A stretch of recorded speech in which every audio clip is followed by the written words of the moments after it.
All right, hello everybody, and welcome back to the Old Moon Hatcast, episode of 15. Look, Jay showed up with a hat today, and then Tiltus put on his hat, and then I said, I can't be outdone, so I went and put on my hat. All right, I am, of course, your host, Blue Squadron, and I'm joined here. We'll go with Jay first. Oh, hi, I'm Jay Kuhn, and I'm an Awakening Whistlemane with 760 gear score. I do a lot of endgame PvE content, such as Olin's, the dungeons, and now the boss splits, and I've recently defeated all boss splits bosses on Calamity 7, which you can find on my YouTube channel. And welcome to the Old Moon Podcast, Old Moon Hatcast, episode 15. Good save. All right, and Tiltus. Hello, everybody. I'm Tiltus TV. I am a content creator that does a lot of Node Wars. I do a lot of PvP-oriented things. I am the keeper of the T1 tier list currently, and I am fully upgraded. I'm on a brand new rig. I have a light now. I'm a professional streamer now. I did it. I made it, Mom. Everything in your production has upgraded except for what you're wearing, which has taken a significant I wore slide. nice clothes last week, bro. I was out dripping the fuck out of you last week. It's taken a significant slide downhill. We're just checking in on you as concerned friends. We're just making sure that you're okay, because last week you were in a tux, and now you're in a hoodie with wasn't a tux, maybe a white beater bro. over the top of it. All right, well, we have a lot of stuff to talk about today. Certainly, the Land of the Morning Light was definitely the talk of the town last time, and it won't be the whole podcast this time, but we're kind of past the honeymoon phase of the expansion at this point. So I'm curious, other than like the bosses or hunting, have you found any reason to stay in the expansion at all? Jay, we'll go with you first. For me, not really, but I mean, if I had to think of other reasons for other people, at least for life skillers, there's new materials like rice, wild berries, and persimmons, and other materials needed to craft those new powerful, like miracle consumables. So that would probably be a reason to stay there. But other than that, I usually just go back to Olin's Valley, to be honest. So yeah, fair. And Tiltus, you staying in the expansion? Have you finished everything yet, Tiltus? You finished the books and all like the story and everything? I refuse to do the journals. We talked about this last week. I can't be fucked. I'm good, chilling right now. I know I'll need the AP one day, and I'll just. It's only like 200 chests. Yeah, only 200, bro. I'll just go do them. It was such a good design. I've actually been enjoying doing some of the life skills, doing a little bit of the like miscellaneous exploration. I don't spend a lot of time in there, but I do spend like a little bit of time every day going in there. There's a lot of life skill stuff that I'm still like theory crafting on and trying to figure out if it's like actually worth going out and getting by hand. Because a lot of the materials you can just get with workers in the new region. With nodes, you don't actually have to go get them. True. And sniping is a ton of fun. Definitely got into a fight with somebody there the other day, and we put on our full gear and we duked it out in the middle of the boars. Was it Jester? So I don't know. Like it wasn't Jester. There's like this activist group that keeps going server to server. It's like save the animals, and they're literally just going around and they're using it. I mean, they're absolutely just PvP hungry degenerates. But they're just using it as an excuse to just go farm all the people hunting on the new game reserve on the new expansion. PETA has invaded our BDO content. What the hell is this? Yeah, no, I gotta say, I have not spent almost any time, and it was annoying when I had to go. I was like, I have to go do the boss thing. So I got into the Magnus, and can we just say, we didn't talk about this last time? It's a little ridiculous that we have to spend 20 mil to get to and from the new expansion every single time. It's 40 mil off the top just to get there and back. So like that part of the Magnus, that should be free. I'm gonna be honest with you, that I understand paying for the rest of the Magnus, but that should absolutely be free. Getting to and from the Land of the Morning Light should be free every time. I don't know how you guys feel about that, but I am a strong, I don't know, I'm just losing silver per hour, man. You are the boat guy, and you are complaining that you don't get to take your boat. Are you joking? You don't want to go to Port Rat every single time that you want to. Dead. I'm sorry, Port who? It's Port. There's no Port Rat anymore. The distance is Port Rat. I know it's Moodle Village. So 2022. I'm just saying, you don't want to take your boat on a 15-minute drive every time you want to go to Land of the Morning Light. No, never. I never. No. What if you had a null? No, it doesn't make it any better, Jay. I can just go through 2 load screens and be there in 3 minutes. Plus, then I gotta get you're assuming that like the character that I want to go to Land of the Morning Light is also a skilled sailor. Like you want me to get this woman has never driven a car before or anything other than a horse in her life. You want me to put my witch in charge of a giant carrot? She has no idea what she's doing. She can't make it. What if the Magnus like fast travels you to your desktop, you know? Oh, that's my favorite fast travel that currently exists. I've got a new one that's been happening to me. I jump into the well. I open BDO. I jump into the well again, and then we click on Land of the Morning Light. My new favorite one you is jump into the well, and you don't have enough silver to go to Land of Morning Light, so you have to go back out and then grab silver. And then the worst thing by far. Look like Saturn? Oh no, it's doing it again. What?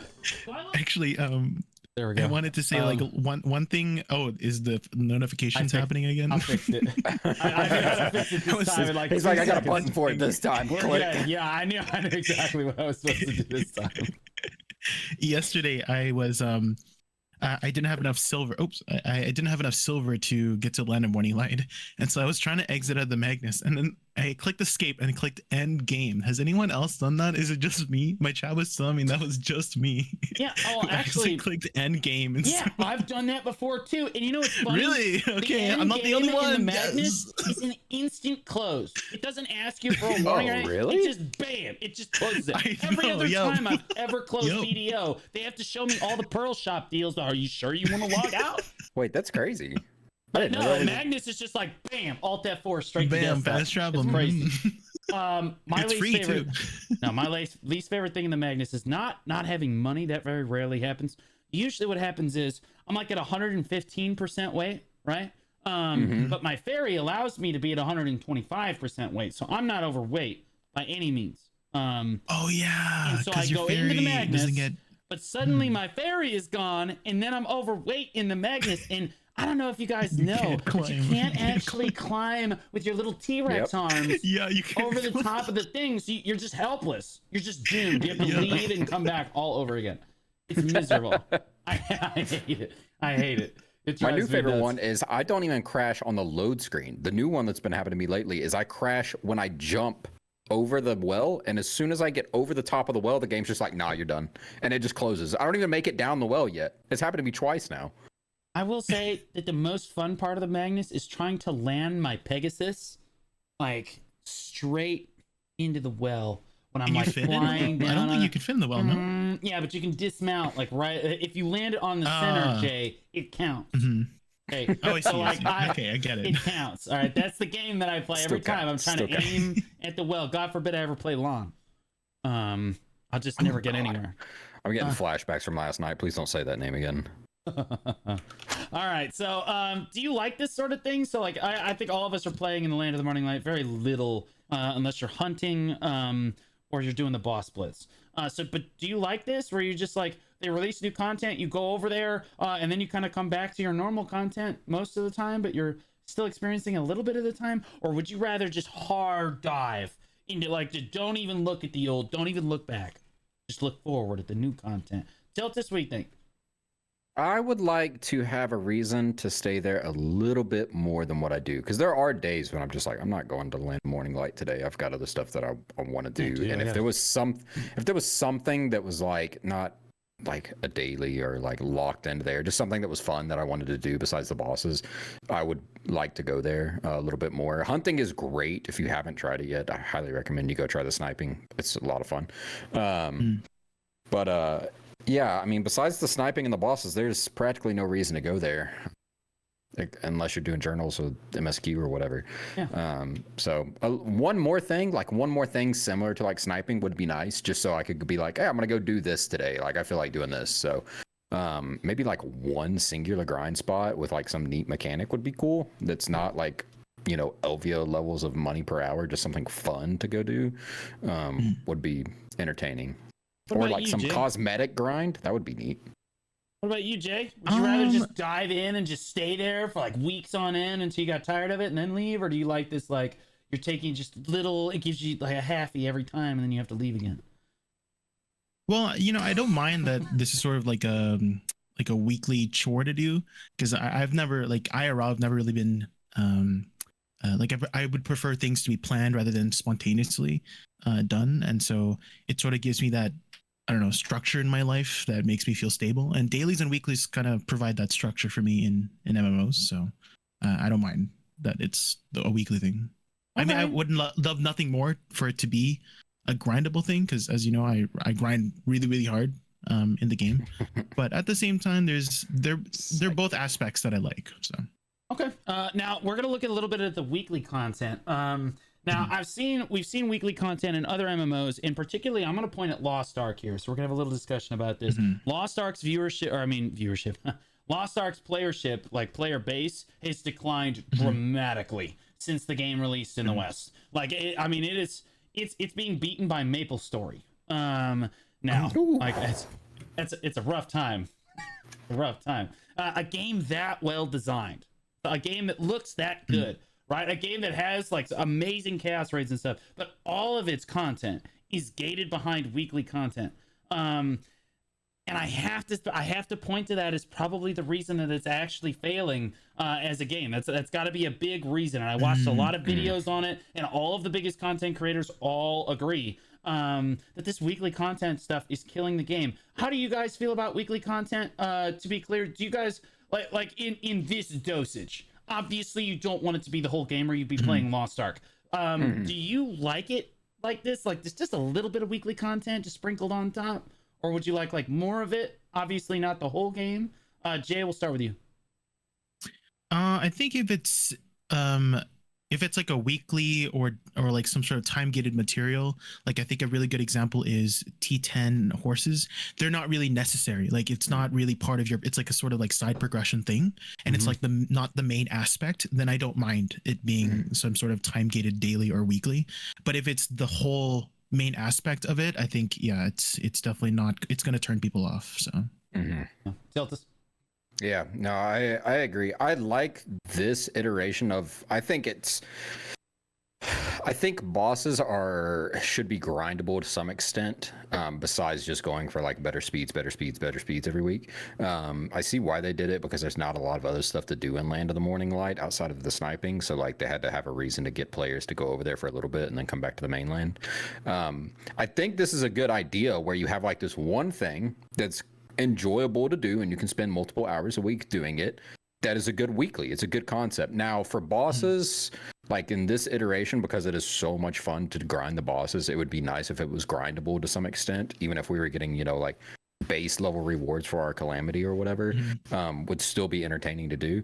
But I like this iteration of weekly. I think it's implemented particularly well as a weekly, not for bosses, but as a weekly, like go to grind a couple of hours, go do 3-4 hours, trying to do your C6 or C7s, and then go back to the mainland for the rest of the week. You're good to go.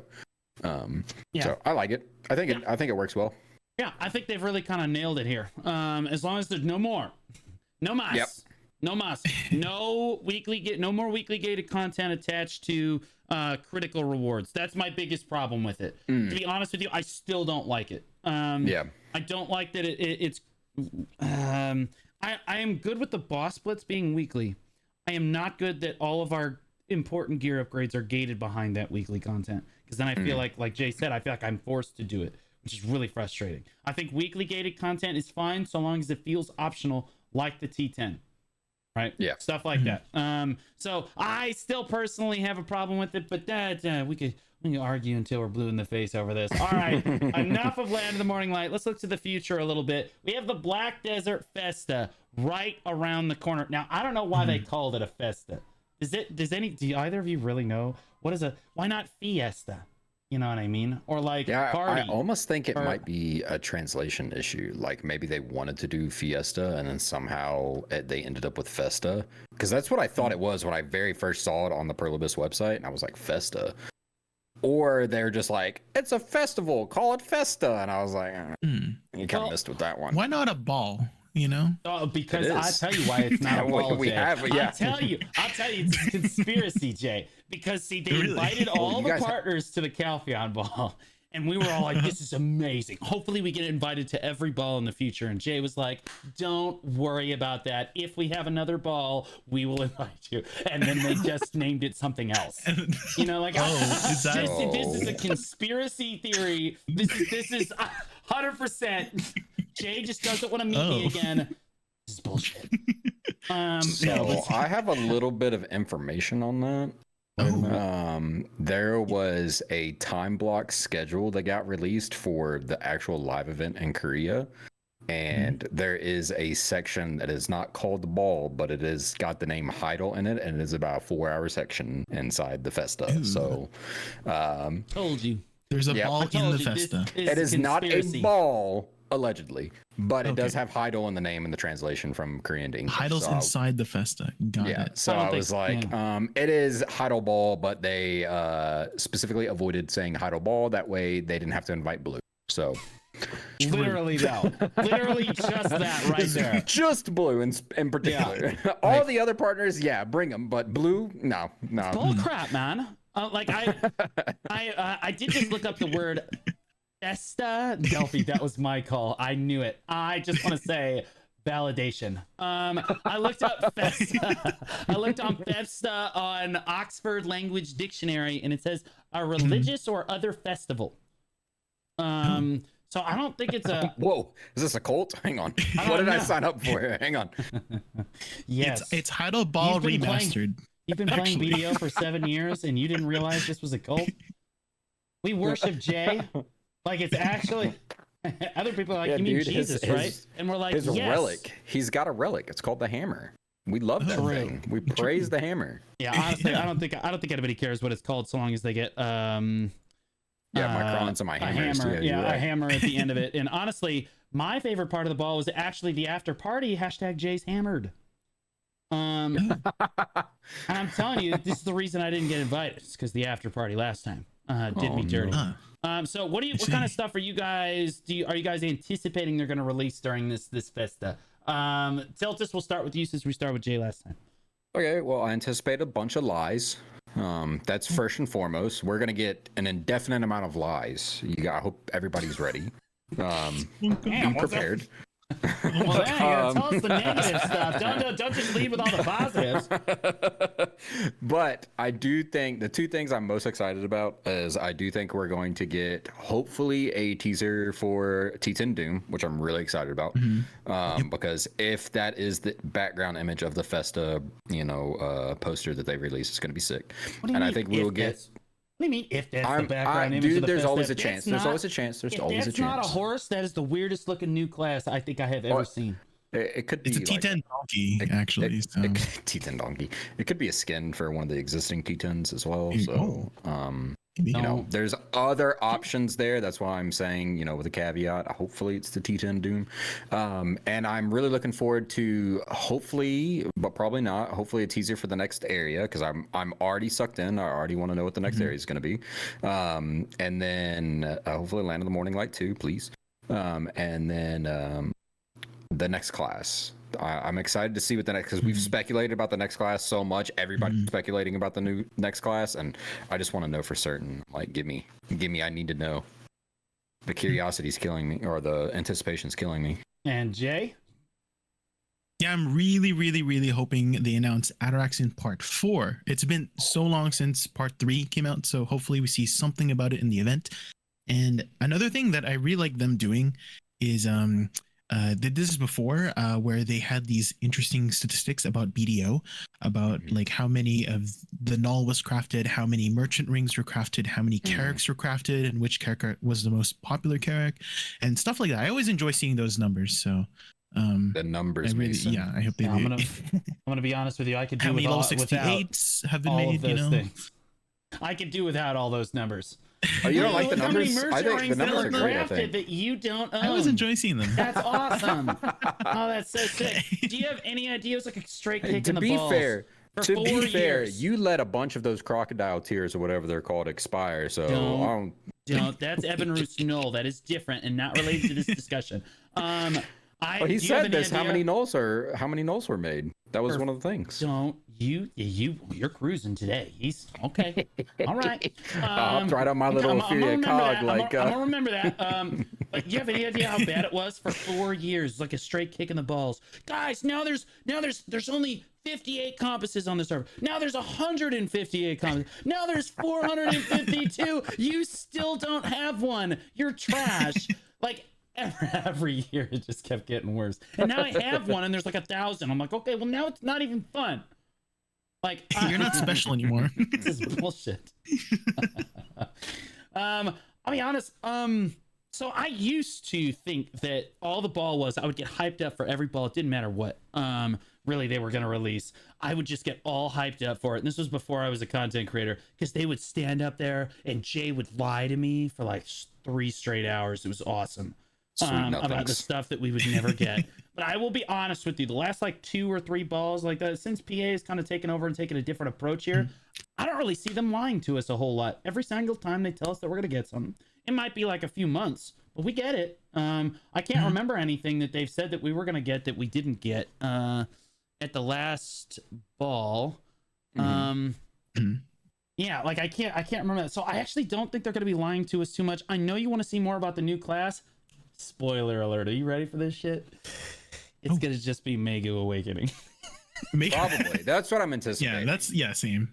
It's Mega Awakening, and then I think they might throw in like a one-liner teaser for like the next class. Yeah, a one-frame teaser. Exactly. Yeah. You're like, wait, hold on, what was that? And then they just move on, right? For the new class. And I think it's like 15 seconds before a video ends too, just to see if you're paying attention or not. Yeah, I don't think that I don't think we're getting teased about a new region per se. I think they'll say what the next region they're working on is. They'll be like, we're working on like Southern Medea next, but they're not gonna. I don't think there's gonna be any teasers or anything like that. They might say something like that. I think that really what we're gonna get are the teasers and the gameplay trailers for Medea Elvia. If I had to guess. I'm good with that. So it's going to be some Mega Awakening gameplay and how much fun they're having with that, and then Medea Elvia probably, and that's probably it, and probably some dog shit shy stuff that nobody gives a shit about. Bro, last time I swear to God, there was 2 balls. Remember when they released Dracania and they spent like an hour and a half of like the 2-hour ball. They spent a full hour and a half talking about the new sound remastered, and the whole chat, the whole time, the chat is just R, like the subtitles were wrong as well, right? I know. The subtitles just restarted from the beginning, so we're like right in the middle of the ball, and they're like, "Welcome to the Heidel Ball." And we're like, "Oh my God, it's a multi-billion-dollar company, bro. Send help. They're killing me. So yeah, I think that it's not going to be a crazy amount of content that they're teasing here. It'll probably new be shy dances. Yeah, I maybe swear to God, Jay. Watch us get dancing for every, and that will be the highlight of the ball. If we get dancing for every character, it will be the highlight. I'm sorry, the ball. The Festa. The Festa, right. The Festa. The Festa. No, you gotta say it with a lisp. You were going to be invited to the ball. You're not invited to the Festa. Remember? I am not invited to the Festa. I am not invited to the Festa. Okay, so moving right. Oh wait, no. Okay. So what if they? All right, and they've done this before. This is typically when they announce their next collab, and I just have one word for you guys: Bugatti. Okay.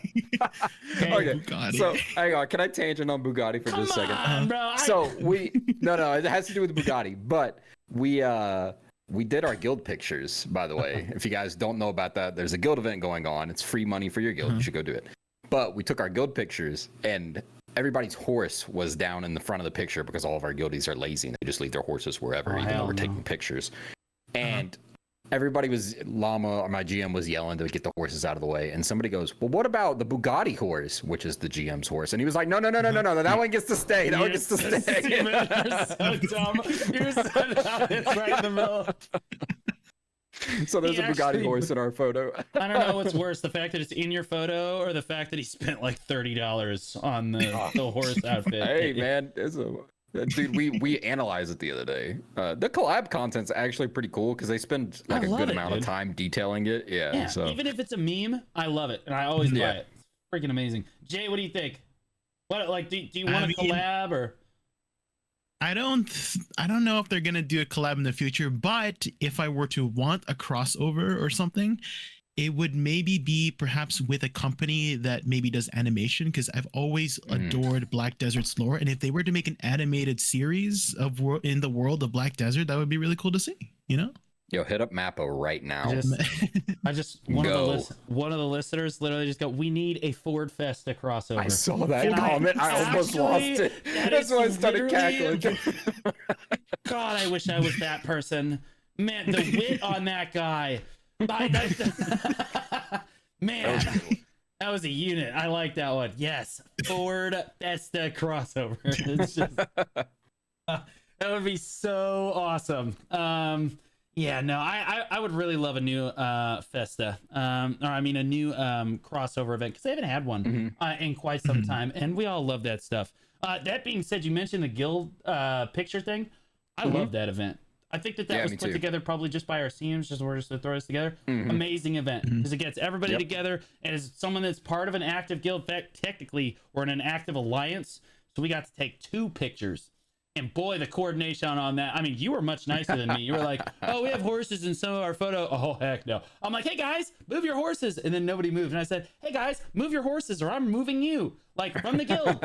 And they were like, oh, okay. So I moved all the horses out of the way. We had, like, a photo shoot. We had all of Reforged stand up there. And then we rotated everybody else in. It's like, all right, reassembled, get up here now. Now everybody together. And we had it all themed and stuff, too. We took it down... you know the spot under Helms, since our guild is called Reforged. You know, under Helms there's the big blacksmith with the hammer and stuff. Yeah, so we're all up on the dais behind it and stuff. Super sick. But I really liked that event. It was like it was I don't know, it was low effort probably on their part, but man, boy, that was a fun engaging event. It gives you a reason to get 25 guildies together outside of Node War and go do something. So and you get forces us all to get together. You get to take kind of a trip down memory lane too, because one of the qualifications for it is a spot that you've got memories with your guild too. So we went through like a list of like potential like spots to go take our photos at. Our first Node War victory spot was one that was on the list and stuff like that. So it's kind of neat to like reminisce. If you've been in a guild for a long time or led the same guild for a long time, it's kind of neat to take a trip down memory lane a little bit. So yeah, I mean, we were gonna do that, but all of our spots were just, this is the first place that Blue yelled at me right here on this soil. He called me evolutionarily challenged. You know, yeah, like RD's still in therapy, but you know, we love him. We love him. Jay, were you a part of your guild picture? I was not. I did not know they were doing a guild picture, but I know they did do a guild picture. Yes. I know they did a guild picture and they did it at Siege. I'm sorry. They literally did it at Siege, which means you weren't at Siege either, were you, Jay? I was at Siege. I just I did go to Siege. I did go to Siege. Exposed. Pax. Noah, get him. You heard it. No, don't. I would once again like to advocate for Jay being kicked. It's okay. I'll pick you up afterwards, Jay. No worries. All right. Okay. So moving on from the Black Desert Festa, we want to talk about a little bit about alternative game modes. And I had brought this up as one of my topics, and then I know Jay wanted to talk a little bit about it as well. We'll start with AOS because that's the obvious one. Everybody talks about AOS and how fun it is, and the fact that it's a rotating game mode. Why do we think collectively that it should just be its own standalone game? Tiltus? I'm leaving. I'll be back after this conversation is done. Mike, you triggered me so hard with that statement. I literally I was taken aback at that comment. I heard the word standalone and I literally I was like, dude, I just love throwing curveballs. It's the guy that gets to ask the question. I just like throwing curveballs at people. Sometimes. Curveball, yeah. You think you know what's coming, and then I just at the last minute I just 90 degrees and just smoke you. You know what I mean? Man. Throw behind how you. do you feel about the way that we've talked about this a little bit before, but Tiltus, how do you feel about the way that AOS is currently designed as kind of a rotating game mode? If there was something it rotated out with, it would be fantastic. The fact that it just goes away and there's nothing that replaces it, it's kind of boring because a lot of PvPers get a lot of enjoyment out of that, and even some people that don't PvP find it a good opportunity to go do it because you have a capped set of gear, you have a little bit of progression with the crystal unlocks and things like that in AOS, so you have a reason to do more than one or two. You're like, oh well, let me try this crystal instead, that kind of thing. You see a lot of people like dabbling with the alternate specs of their class, and then like you have some people that just suck it up and grind hard because they want that rank 1 spot. So like our GM ended with I think like 1,500 games played of AOS or something like that this season to get rank 1 archer, wasn't he? Yeah. So like some people like really enjoyed it. I really enjoyed it too. It's hard for me to play AOS for long periods of time because eventually I lose even more of my hair. But it's fun. I do think AOS, hopefully, the reason it's not back now is that it's getting touched up a little bit and not becoming a standalone game. Because there were some problems I had with AOS, but all in all, it was great. If they rotated, I don't know, another game mode that probably already exists in the game, and when AOS was gone, maybe like, I don't know, some kind of battle royale or something, and BDO. Could you elaborate on it a little bit more? Give us a little few details on perhaps such a game mode that's never existed. I don't know. I think you started as a black spirit and you went and claimed a class, and you got loot from killing people and finding it on the ground. It was monsters. I think that would be a really good standalone game. It was. How dare you? I'm gonna die. How dare you insult the brilliant mercantile intelligence of the Perlibus staff office. That's what I should have said was going to be teased in the Festa. Absolutely brilliant. Tease Shadow Arena. They're going to tease Shadow Arena at Festa. You heard it here first. PA has never made a mistake with these game notes. Please invite me back to the ball, Jay. But yeah, I like the rotating game modes. Just alternate something else in when AOS is fine with it rotating. That's what I was getting at. Give me something else. Yeah. Jay, what do you think about it? Do you like the AOS goes away and you have time to yourself, or would you like more rotating game modes, or would you like AOS permanently or standalone game? Well, I mean, I feel like it wouldn't be a bad thing to have an off season of AOS, just like for no rankings, just like for fun and for a little bit of rewards here and there, like maybe like PvP rewards. You lost me at rewards. Yeah, I don't even think you have to do that. Just make it off season where there's no rank attached to it. Yep. But if I were to think of some more modes that would be really fun in BDO, I think I would really like to see some sort of a like roguelike mode. Like if you do you know what like a roguelike game is? It's a sort of like a dungeon crawler-esque gameplay. I don't know if you've ever played like Slay the Spire, Binding of Isaac, Risk of Rain 2 or something, Vampire Survivors. You basically you start off as like very weak, and then as you progress through the dungeon, you just pick up, I don't know, power-ups or armor or loot, and then see if you can beat the final level or boss with whatever you got in that run. And I feel like that would kind of work in BDO in sort of instance fashion. Yeah. We have to be careful with the instances because people lose their mind at the thought of players going into instance content. But I do think like a roguelike would be a fantastic addition to the game. I don't think it would be that difficult to do either. So in terms of like PvP for that mode, so what really came to mind was Hearthstone's Arena. I don't know if you played Hearthstone before from we love Hearthstone, but how do you bring that to, really? Are you talking about, are you telling me that your rotating game mode is literally Yar? I don't know. You want me to? No, I'm not talking about like the card game. That's not what he's saying.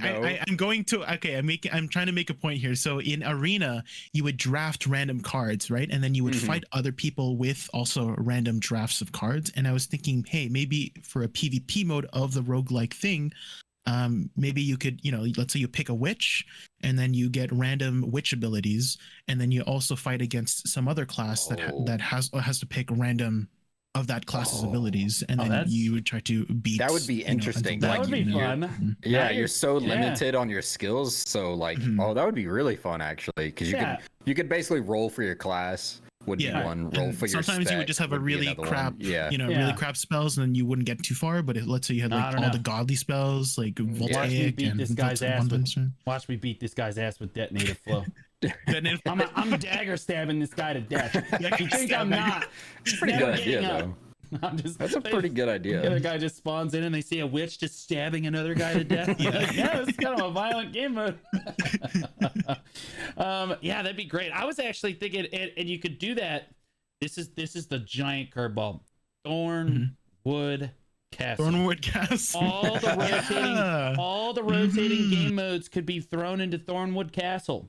So like, and I was thinking something along the lines of Jay was suggesting Earth from League of Legends, ultra rapid fire, where like all of your cooldowns are just like super compressed and stuff, and you have sages just going around bam bam bam, you know, like just beating on people. You know, you have dark knights going in just blowing people up, witches are just voltaicing and dying where they're standing, which is no different than normal. Monka. No, barrage of lightning is just bam bam, you know, like that would be super cool if we just have, it's just a for fun game mode where like maybe you're playing capture the flag or something, but it's like Earth, and you're just rapid firing out all of your abilities with like super low cooldowns. Even probably some low hanging fruit would just be like a capped all random RBF, where it's just you go in, you get a random class, and you have to play it in RBF. Yeah, that would be fine too. But that would be fine. Everybody has to go to the middle lane.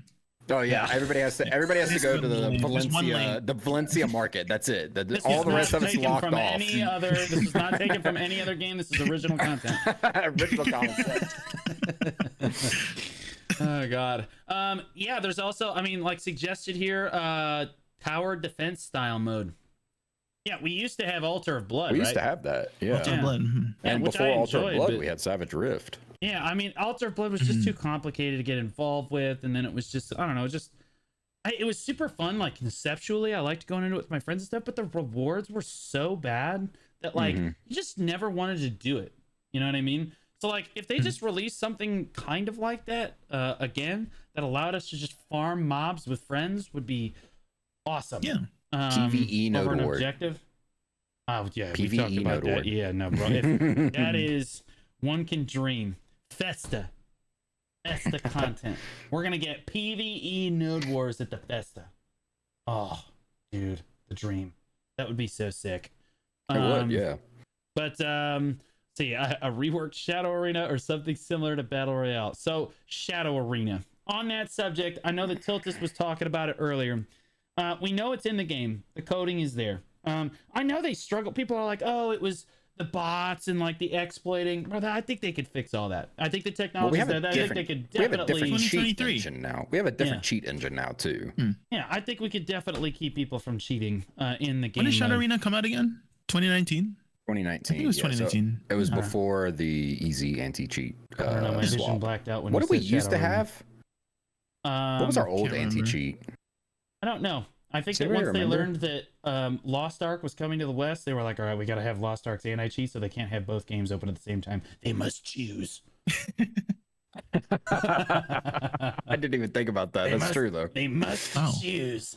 Yeah, I'm memeing, but like, also I'm sure that was probably a factor that played into it. All right, any other suggestions for maybe like alternate? I think we should always have kind of like an alternating game mode like AOS that we can just like kind of go into and bang out, even if it's not ranked.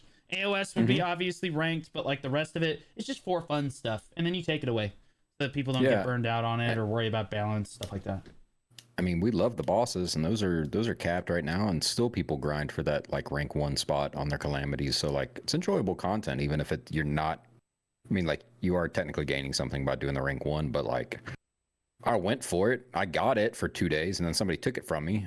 So I mean, like, it's still fun content, though. Big true. All right, let's go ahead and move into our next discussion, because I know this is going to take a while. On the Global Labs, the developers are talking about a grind rework, like a full-on like PvE rework. I'm going to read the message from the developers that was in the patch notes, and forgive me because the translation's a little spotty in places. But they said, we are preparing for a change in the new hunting ground, for a change in the hunting ground. Currently, many adventurers are expressing their concerns about the so-called soft cap, which limits the ability in hunting grounds. And by hunting grounds, they have to mean PvE grind spots. Yeah. We should have commented on this a little quicker, but we didn't. Okay, not making excuses. I like that. In particular... No sorry in there either. Just we should have commented on this a little quicker, but we didn't. In particular, even though we were able to feel the sense of growth and deprivation due to the related phenomenon, we are sorry for not being able to explain it more quickly. Again, No explanation, just we're sorry. It's late, but we'd like to share about the future direction we are preparing. First of all, the current hunting ground has not had a major patch since the last GIF and Raza Underground reorganization. We are currently preparing a new hunting ground because we believe that something new is needed. We will prepare and present it to adventurers as soon as possible, probably the Festa. In addition to the new hunting grounds, we also want to make changes to the existing hunting grounds. We also made changes by introducing Helvia Realm to the existing areas for diversity, but this part had its limitations. So this time, we want to try something completely different. Oh boy. Focusing on the different selection applied to the Black Shrine. Difficulty. Oh, okay, all right. Focusing on the difficulty selection. Oh my god. Focusing on the difficulty selection applied in the Black Shrine. You can choose a specific hunting ground according to your current attack and defense.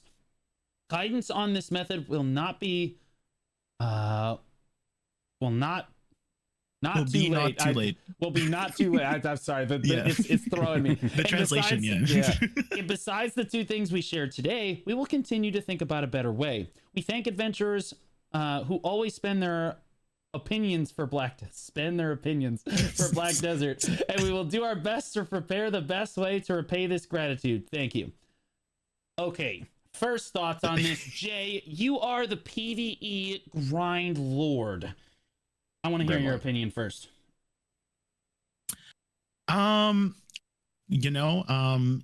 terms of like a new grind spot, right? I think I would like a new 5-man grind spot. Upper Gyphins is kind of like not it right now. Okay. Before it was like I remember like 5-man Gyphins was actually a really engaging spot. You had 2 pullers and then 3 DPS. Right. So if you didn't have enough gear, you could be the puller and you could still make really good money. But nowadays it's just a tag fest, right? You're just pulling all the mobs and you're just tagging everything. You're not really playing your class, in my opinion. And so I've always been telling my chat that they needed a new grind spot similar to Olin's Valley because it had really interesting mechanics. There's always the potential to die if you aren't experienced in the grind zone. And I kind of like that risk, like high risk, high reward, right? So, I mean, I've been grinding Olin's Valley for the last, 3 years when the Oli came out, 2020, right? And since then, I've gotten like 3 merchant rings from the zone. And, I'm still not bored, right? Just because it's just a really fun grind spot. And I always get comments asking why I'm still grinding Olins, even though I'm gear capped, have my Orzeka costume, have the merchant ring. And the answer is simply, it's fun. And I'm really hoping that they create another fun grind spot. So that's what I'm hoping for, the new grind spot that they were mentioning in that post. I think we're misunderstanding. I think, Jay, you may misunderstand what the message said a little bit, but I'll get to that. Tiltus, what do you think about it? I don't think he completely misunderstood. I think it's a 2-part message. I think there's a new grind spot coming and there's the difficulty slider also coming. Yeah. I'm excited about the difficulty slider because I'm hoping that it just doesn't mean, and there's like a 90% chance it doesn't mean this, but I'm hoping that it doesn't just mean mob more HP, do more damage. Like I want difficulty slider that like introduces mechanics. Like Alter Imps is a good example of that, where it's like you go tag the elites, then you bring them to the flag, you kill the elites on the flag, and now you summon like super elites that you have to kill. Castle Ruins with the Alrundi spawn, Hex Sanctuary, great example too, where it's like you've got to feed this elite mob with the souls of the weaker mobs, and then eventually you get a elite rush basically. I hope that the difficulty slider just introduces harder mechanics to do and doesn't just simply mean mob more damage or mob more HP, do more damage at the end, because that doesn't help us with our engaging grinding in circles. So you should sit down, because that's exactly what it means. Yeah, I know. There's a 90% chance that that's what it means, but there's no way. Yeah, they definitely mean that. But go ahead. But and obviously the rewards need to be equalized as well for the higher grind spots. The trash loot better be worth more. I better have a better drop rate there when I'm doing it. So yeah. So there's 2 parts to this message. One, they introduced the idea of having a new grind spot in BDO, like an all new grind spot. And I'm not even sure, where do you even fit that in? We're just going to put it in Keplin. You know what I mean? We felt like nobody uses Keplin. So we're just going to place it in. No, I'm just kidding. I actually think that maybe it might be like chimeras or something, or some sort of Calpheon Elvia spot, maybe, would be cool too. But like they're introducing a new grind zone, but they're also, and more importantly, they're talking about completely reworking the other grind zones in the game, to be based around a system where you no longer have to be a certain AP DP to grind at every spot in the game. For example, you no longer have to be 281 or 269, 340 to grind at orcs, right? You can grind there with Tuvala gear. It's just better rewards as you have more money, right? And so that's what I think that they're hinting at here. Like a Calamity 1 Olin's Valley is what correct. they... Right. Calamity 1 Olin's Valley, Calamity 7 Olin's Valley, Calamity 5 Olin's Valley, similar to this. That's why they said the boss blitz difficulty system, right? But for grind zones. And so, and I actually think that that's a much more correct approach to grind zones. I have no idea how they're going to possibly implement that to every grind zone in the game. It would have to be like a stepwise, we're going to do it here first, then we're going to do it here, then we're going to do it here. Kind of thing. Grass beetles. Yeah, and like try to fix it as you go, like fix like the work out the kinks and stuff as you go.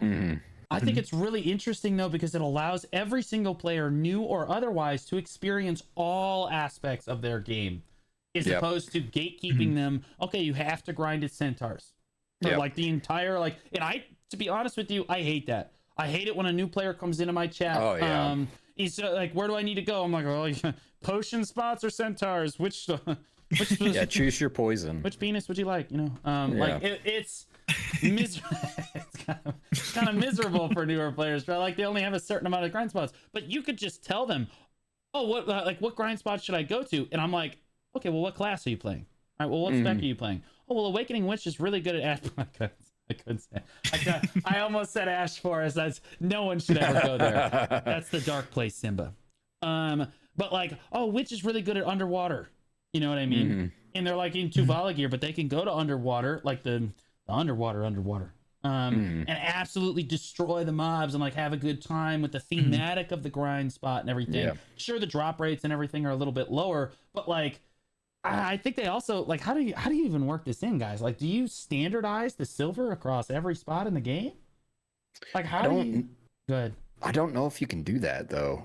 I don't think you can. There's no shot. We already have this like disparity where it, like you don't see a lot of players at certain spots, and if you make it to where I can go to Desert Fogans and make the same money that I'd make at Underground Gyphon, because I'm just on Calamity 7 Desert Fogans, nobody in their right mind is going to Desert Fogans to hang out with me. All right, it's just me there. Like I'm gonna be the only person there. That's my favorite. So like I don't think you can do that to spots, because then you've taken the player base and you've scattered us even more than we already are with our grinding. So then the game starts to lose like that MMO feel where it's like I'm grinding.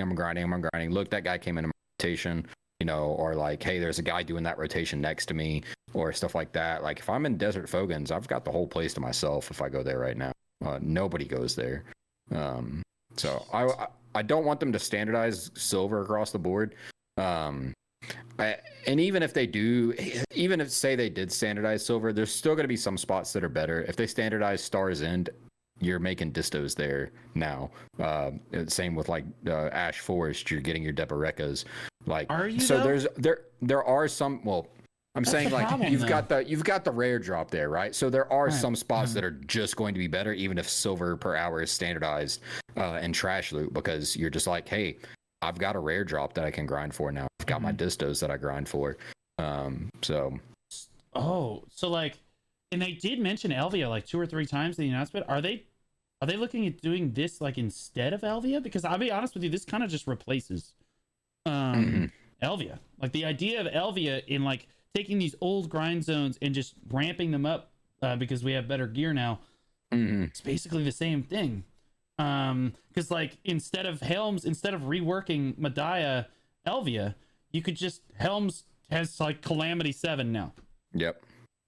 Right. Enjoy all your ancient necklaces. Right. Don't do me that way. But like, and I do think that some grind spots in the game you can't do this. Anything that drops a Deboreka, You can't do it there.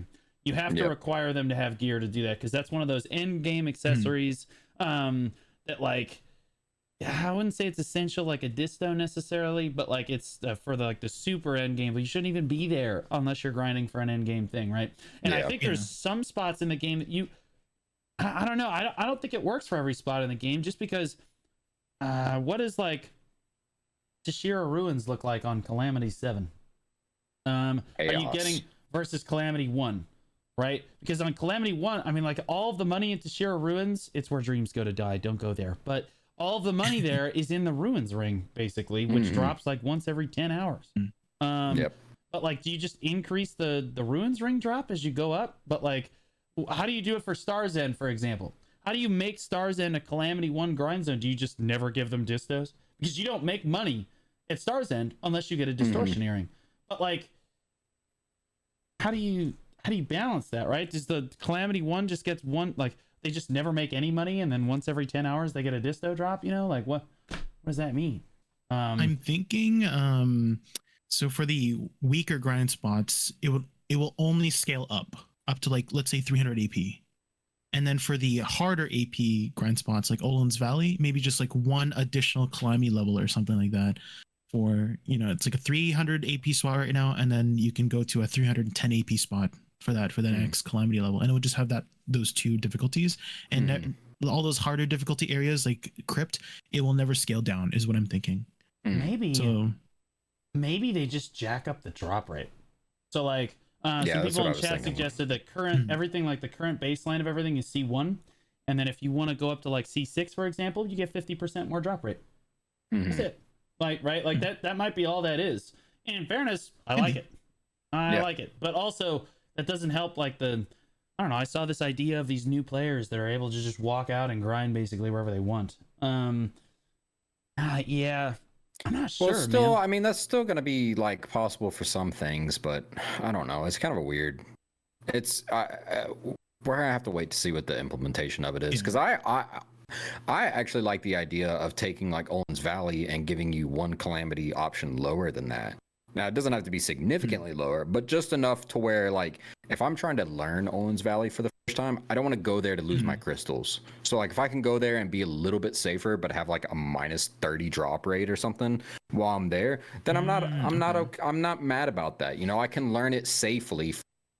Then once I'm comfortable with it, once I'm comfortable with it, okay, now I can bump back up to, you know, people stuff. But you know, I like the idea. I like the idea of allowing players to learn spots without going there and being one shot. I accidentally ran into Crypt yesterday while I was questing, and I literally almost died immediately. So I was like, what just happened? Like, I looked away for a second because I was somebody in Discord, and I looked back and I was like, oh, I have 100 HP. So, you know, He's not used to if they Dark could Knights. not spawn in at that level, and like I'd have a difficulty slider to slide them up, you know, a tick or something like that, to where they, you know, now they're one-shotting me. I'd appreciate that. Normally when he hits Dark Knights, they just get one shot, but he hit this Dark Knight and it said, no, no, no, no, no, pumpkin. And it hit him back. Yeah, no, but again, I don't think you could do it with the Debo spots. You can't touch the you can't do that. It's got those got to be like the super high end, like, it's because they're really only for 720 plus gear score players, right? But yeah, no, it's really vague. I like vague because it allows me to speculate wildly as to what it's going to be before being disappointed. Yeah. I think what probably it means is one of two things. Either it means what we thought earlier, where you can scale up or down every grind spot in the game to help new players basically jumping into the game to grind wherever they want on whatever class they have, and basically pick the aesthetic that they want to grind in. Like Polly's Forest, for example, is gorgeous, right? Number one. Or number two, it basically just takes the current grind zones in the game at baseline, and then you can scale them up, and they just add drop rate as you scale them up and make them harder. And honestly, I would love to do that at the treasure spots, although I'm out there doing History of Calamity 7 sweating as these bolts are like, you killed us for years! You know what I mean? I might actually treasure grind if that's the case. You know, you'll catch me if I can. You'll catch me at History sometimes. Yeah, it would be interesting. But okay. Yeah, no. Oh, Jade, you want to add something? No. I heard you take a breath. Oh, That's okay. I was just breathing. All right, now we speculate. We speculated about Imoogi last week, and now it's pretty much confirmed that Imoogi is going to be in the boss blitz, and they said that they're adding like a new book to the storyline, and I was like, more question. But like, at least it was. I can count on this. Like, it's going to be a good quest line, right? I don't know how they're going to include it, but it should be good, right? But and I know we're excited for Imoogi. But the future, they alluded to future bosses, and Jay, I'm gonna let you explain a little bit about that and speculate on it. So, Jay, why don't you talk on that? Sorry, 1 second. Oh, that's my outline. Oh, shoot. Did I just delete the? Hold on, let me Control Z. What just happened? Oh, there goes our whole outline. Thank you, Jay. Oh my God, what just happened? No, you're good. There we go. Jay. I got it back. I just literally deleted it. Oops. Okay, hold on. So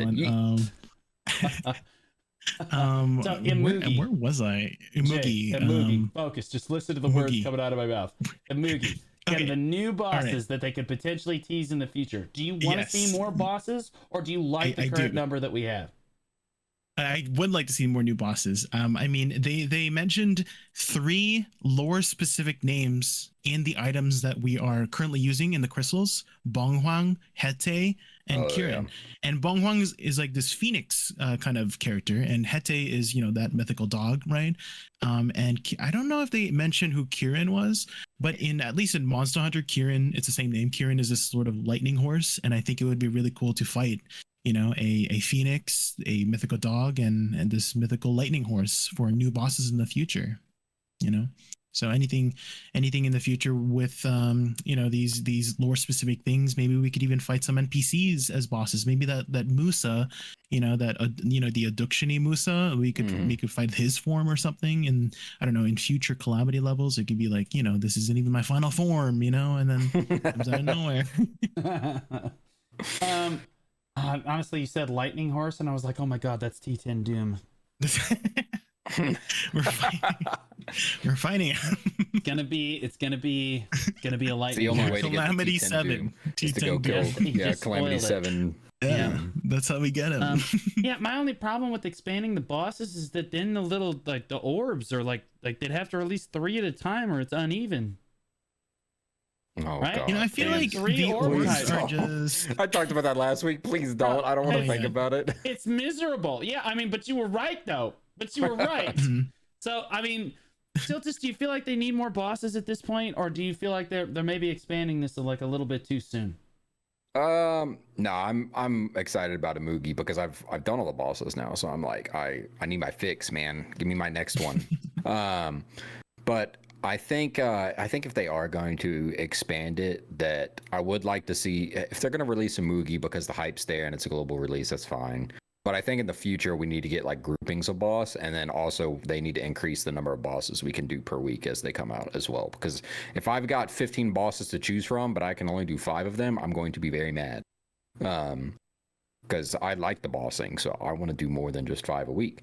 Dude, so I don't know. I feel like this is the problem. I feel like this is the problem with not doing a global release. See, because Korea's had this for 6 months. They're ready for a new boss. We just got all this new stuff. And we haven't even had a chance. I haven't even had a chance to fight every boss yet outside of the main storyline. So like, I don't know, man. Like I think that they're trying to expand this content a little bit prematurely. Yes, we like it and it's good. But I would like to see them focus on other stuff. Like they released it. Let's see how it does. Let it marinate for a little while and fix what's wrong, then expand on it.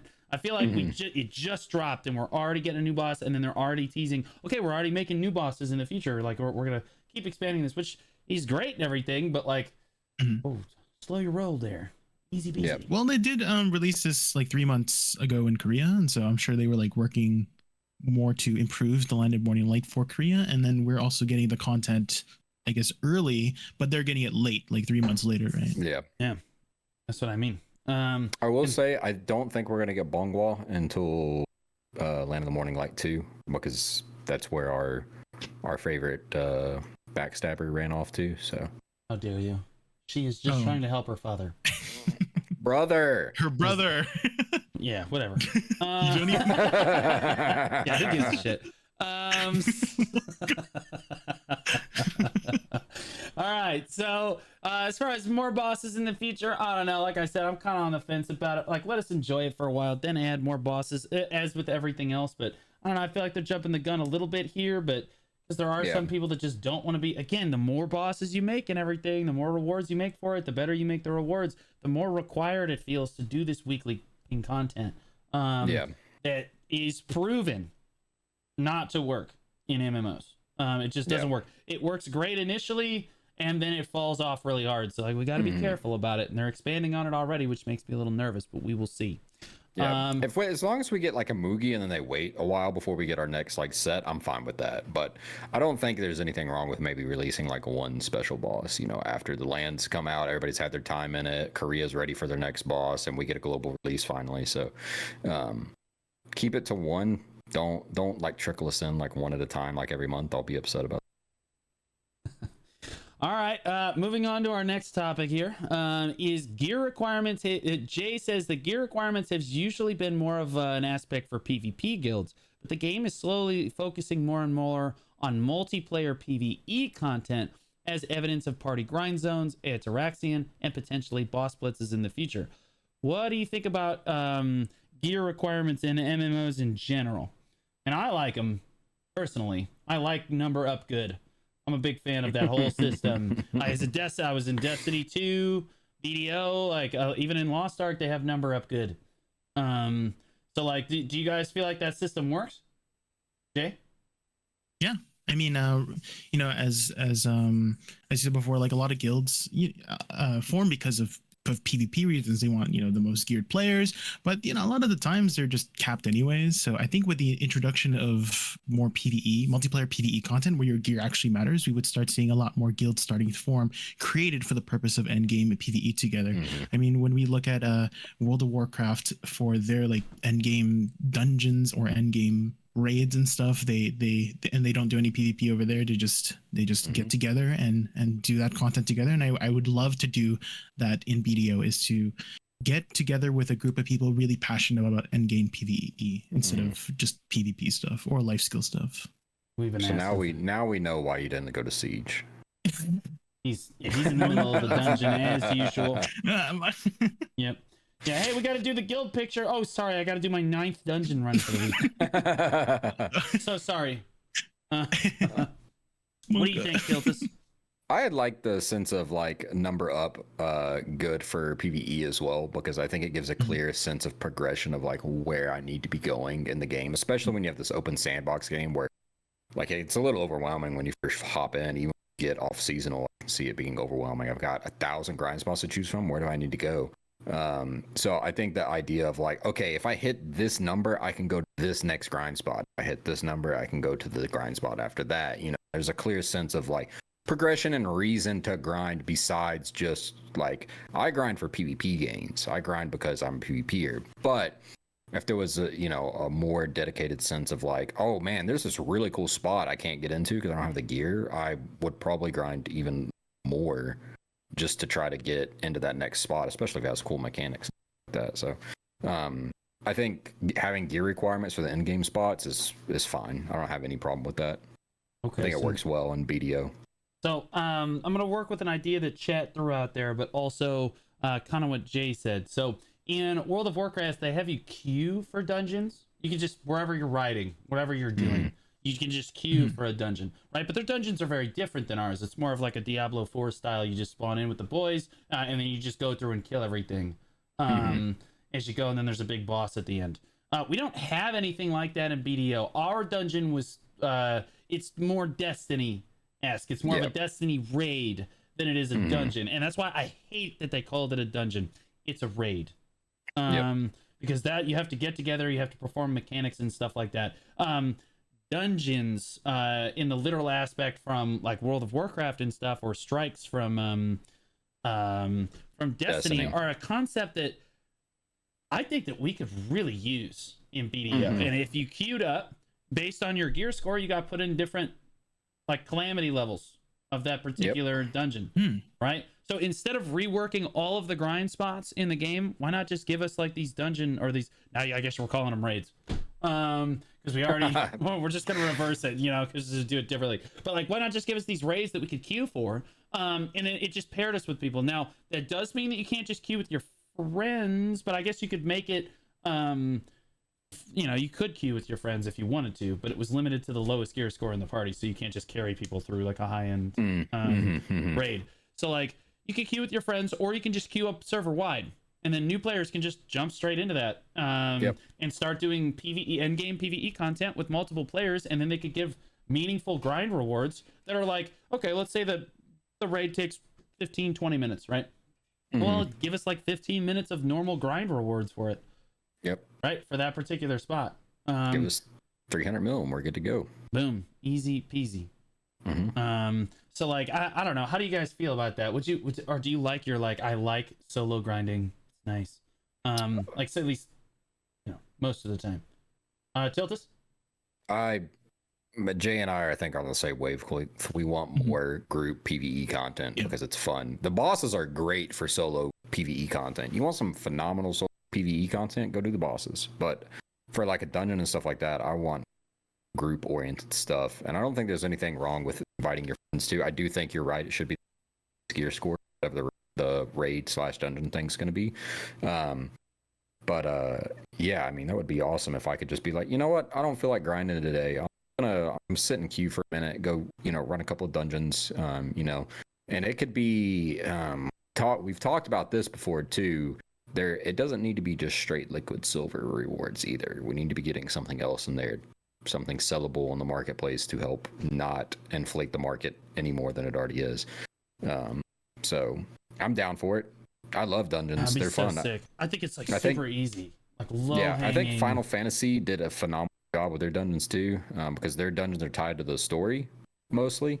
But what's neat about Final Fantasy's dungeons is the like, story, right? Well, now, but something about Alezra. She's always there, something about Alezra. I swear to God, if I get to the end of that's gonna be my band name. I swear to God, something about Alezra. And the boss is like this cool pterodactyl thing, looks all awesome, and then it just transforms into Alezra. I am done. I'm just leaving the group. I don't care anymore. I hate it.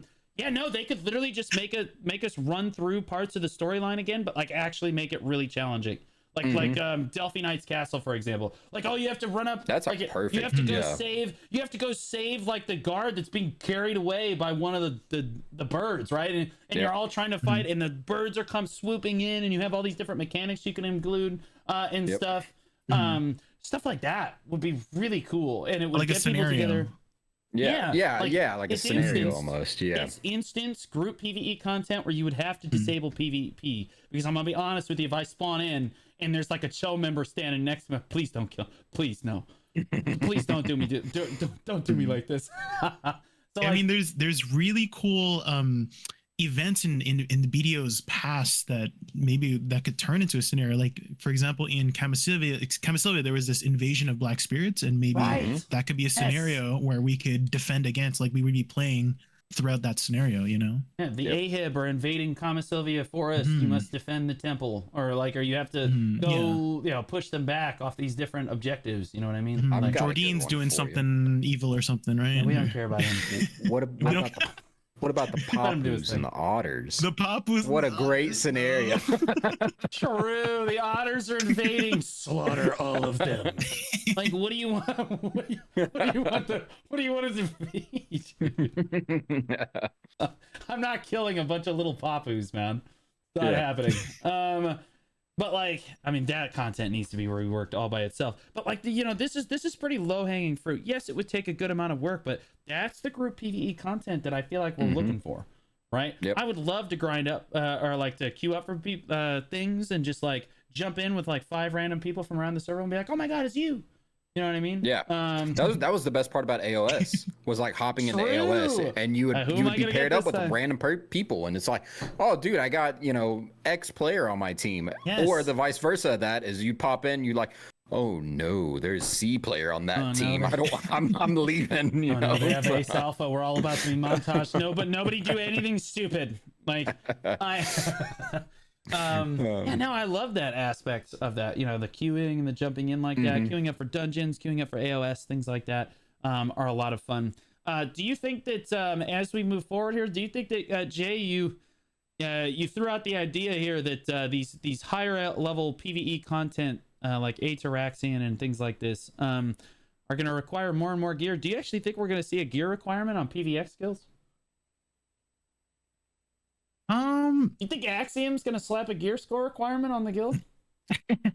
Well, I mean, I do think just like thinking in the other MMOs that I've played in, which is mostly like World of Warcraft, like they would probably want you to be decently geared to be able to complete the content with them. And if BDO does go in that direction where you kind of need this much gear to be able to complete the content, that would be I think it would not be like a game requirement, but more so like a guild requirement, and then they would bring you. Is what I'm more thinking along the lines of. Yeah, in terms of gear tall requirements to enter the ride. So. Yeah, Tiltus. Yeah, I in BDO's history, PvX guilds do not historically have gear score requirements. I feel like a lot of them would probably stick to their guns on that. However, I do feel like you'd start seeing the crop up of like hardcore PvE guilds if we introduce this kind of content where it's like, all right, boys, we're here, we're doing X dungeon, we're doing it the fastest. Race to world first is like one of the most popular things in WoW right now. Yeah, the mythic raids in World of Warcraft had those where. That's what I'm talking about. Yeah. Basically that. It's the coolest thing. The raid would drop, and you're all trying to do it, but you're all like under geared for it and stuff. So you really have to execute the mechanics super crisply, or you're just getting turboed, right? That's one of my favorite experiences in any ever. Was when Vault of Glass on Destiny 1 released, and it went live, and everybody in the entire game was at the door. So you'd have like 50 people just standing at the door, and nobody had any gear. So we're all trying to open the door, and nobody can open the door because nobody can kill the enemies that are guarding the door. And so it's just like 30 people standing around shooting 1 Minotaur. But it's one of my favorite experiences because it was like the community was just like all there. Everybody was there. Everybody was ready to go.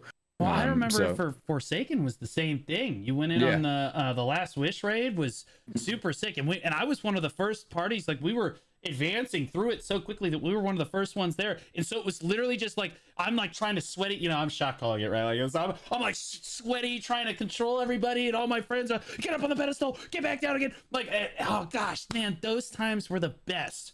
I think on our dungeon releases. For Ataraxian, they absolutely need to have an event where it's just like world first. Who can get it first, or at least server first? Who can get through the dungeon first? Right there, it all drops with the same patch, and it has to be a global release then. Otherwise, you have people cheating. Yeah. Yep.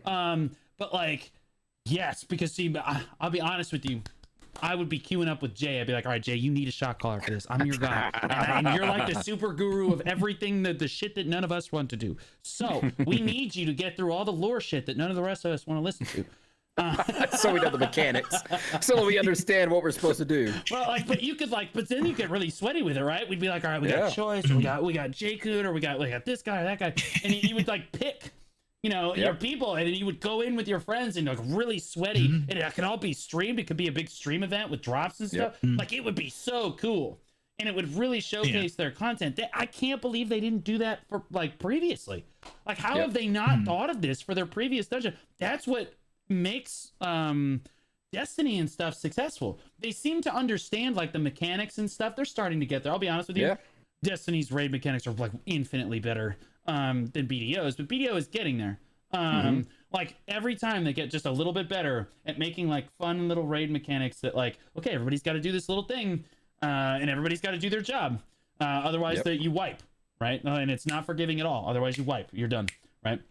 So like, yeah, man, I feel like that's what we're missing for Ataraxian releases. And I hope, Jay, that if they do tease the Ataraxian dungeon for like the next in this Festa, I hope that they're like, okay, yeah, we're gonna do like a world first kind of thing.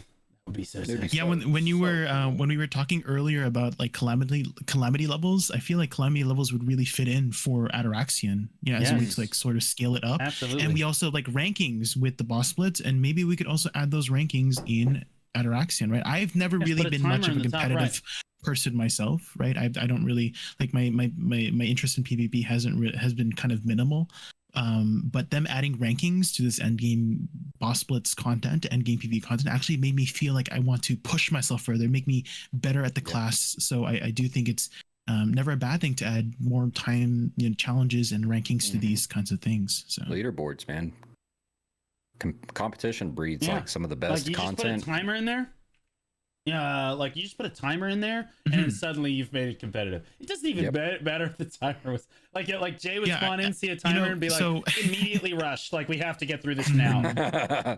Go. So how I remember when I was playing World of Warcraft, how they did the dungeons there is that they had this like sort of panel at the very start of the dungeon, and then everybody would put their keystone in.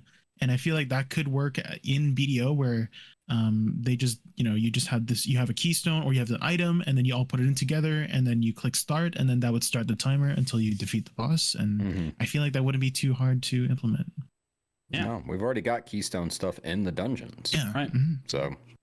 And I think that to circle back around to our original question here, do I think that PvX guilds are going to put gear score requirements on their guilds? I don't think that actually happens until they make group PvE content that is competitive. Yep. Like either whether it be PvE node wars, like if you have PvE node wars or something, or you have like I don't know, big like tower defense things where the whole guild can be involved and stuff, then you're gonna start seeing requirement. You're gonna see whole new aspects of guilds creep up because you're gonna have your PvP guilds. You can't do both; you'll burn everybody out. You have your PvP guilds, and then you're gonna have your PvE guilds. Like specifically, that are going to have gear score requirements and like activity requirement. Like you got to show up on Wednesday because that's the day that we're doing our PvE node war or whatever the heck. Yep. Right. I think until we see that kind of competitive group PvE content, we're not going to see gear score requirements on these guilds. But we will see. Okay, so there's a lot of gear caps in BDO. So one more thing about gear requirements. There's a lot of gear caps in BDOs, and people feel very differently about this, and I'm curious what Jay's opinions are versus Tiltus, because you have someone that's really geared and then you have basically a new player that's playing for 7 years. Do you feel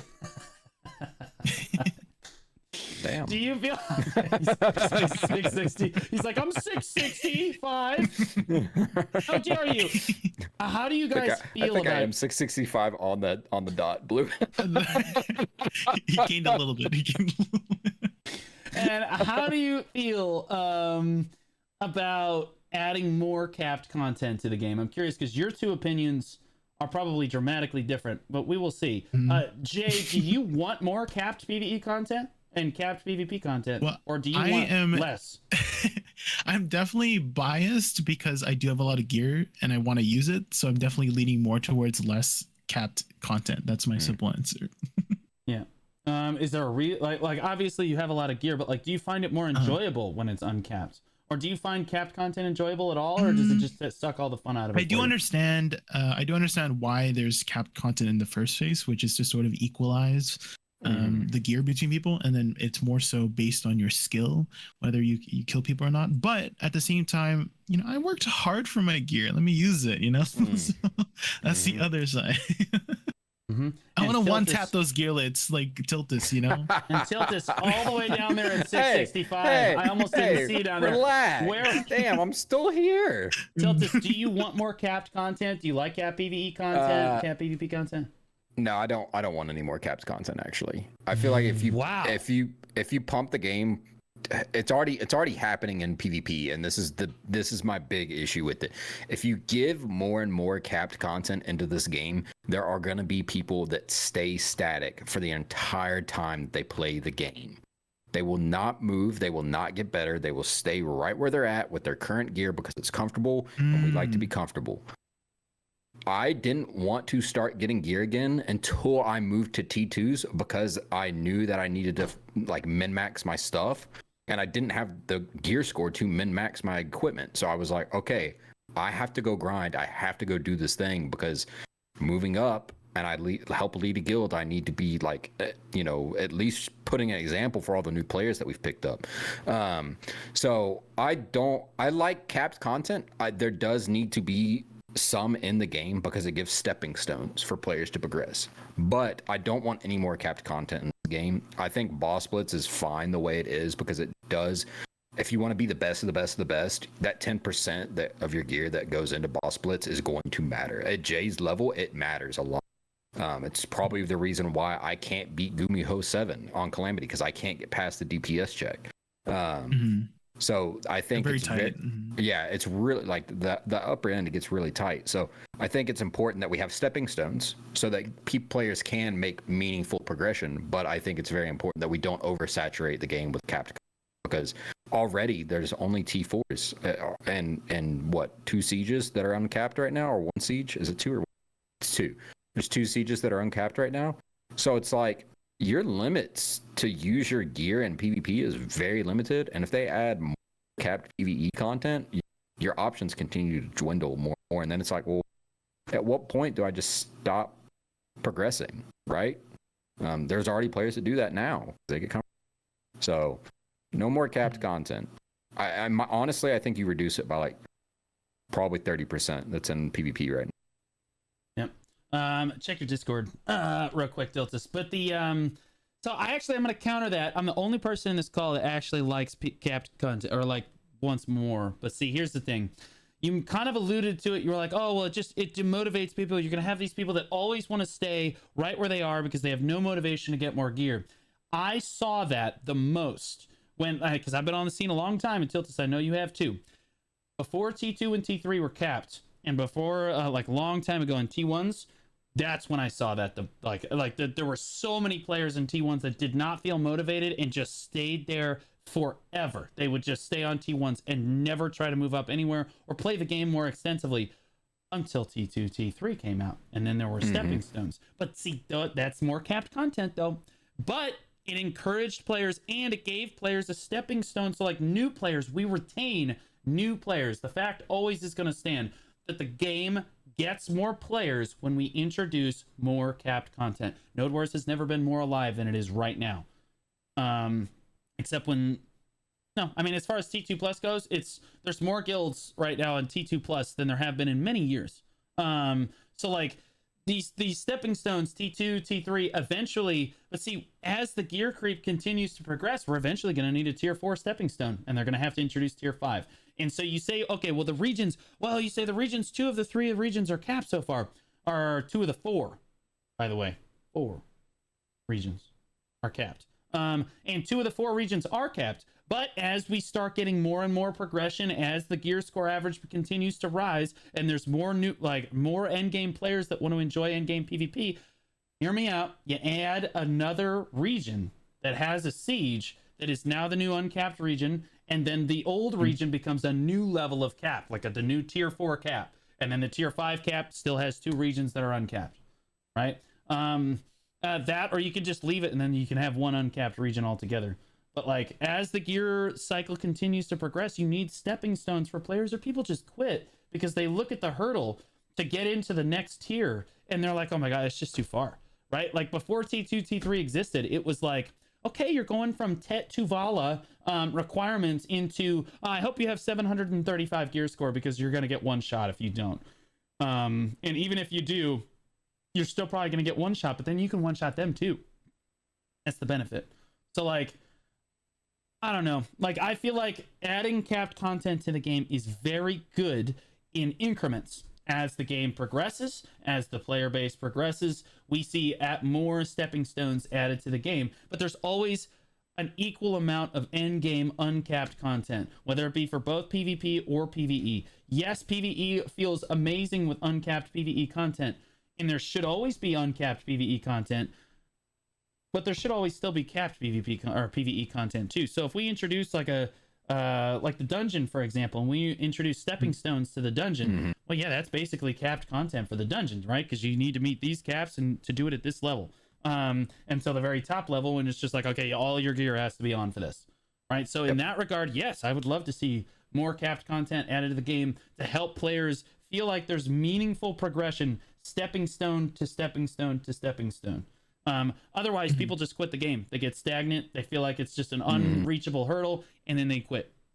So like, yeah. But any of you guys, anyone want to rebuttal? I know I'm like the only guy. I'm like in my corner by myself here. Woo, cap content. We like that. One of the last things that Jay wanted to talk about in terms of the term gearlet is always thrown around to describe tilters. Oh no, players with average gears. Hey. Do you tend to treat someone differently based on their gears? I have never treated anyone in this exact Discord call any differently because they've had different gears. I'm just kidding.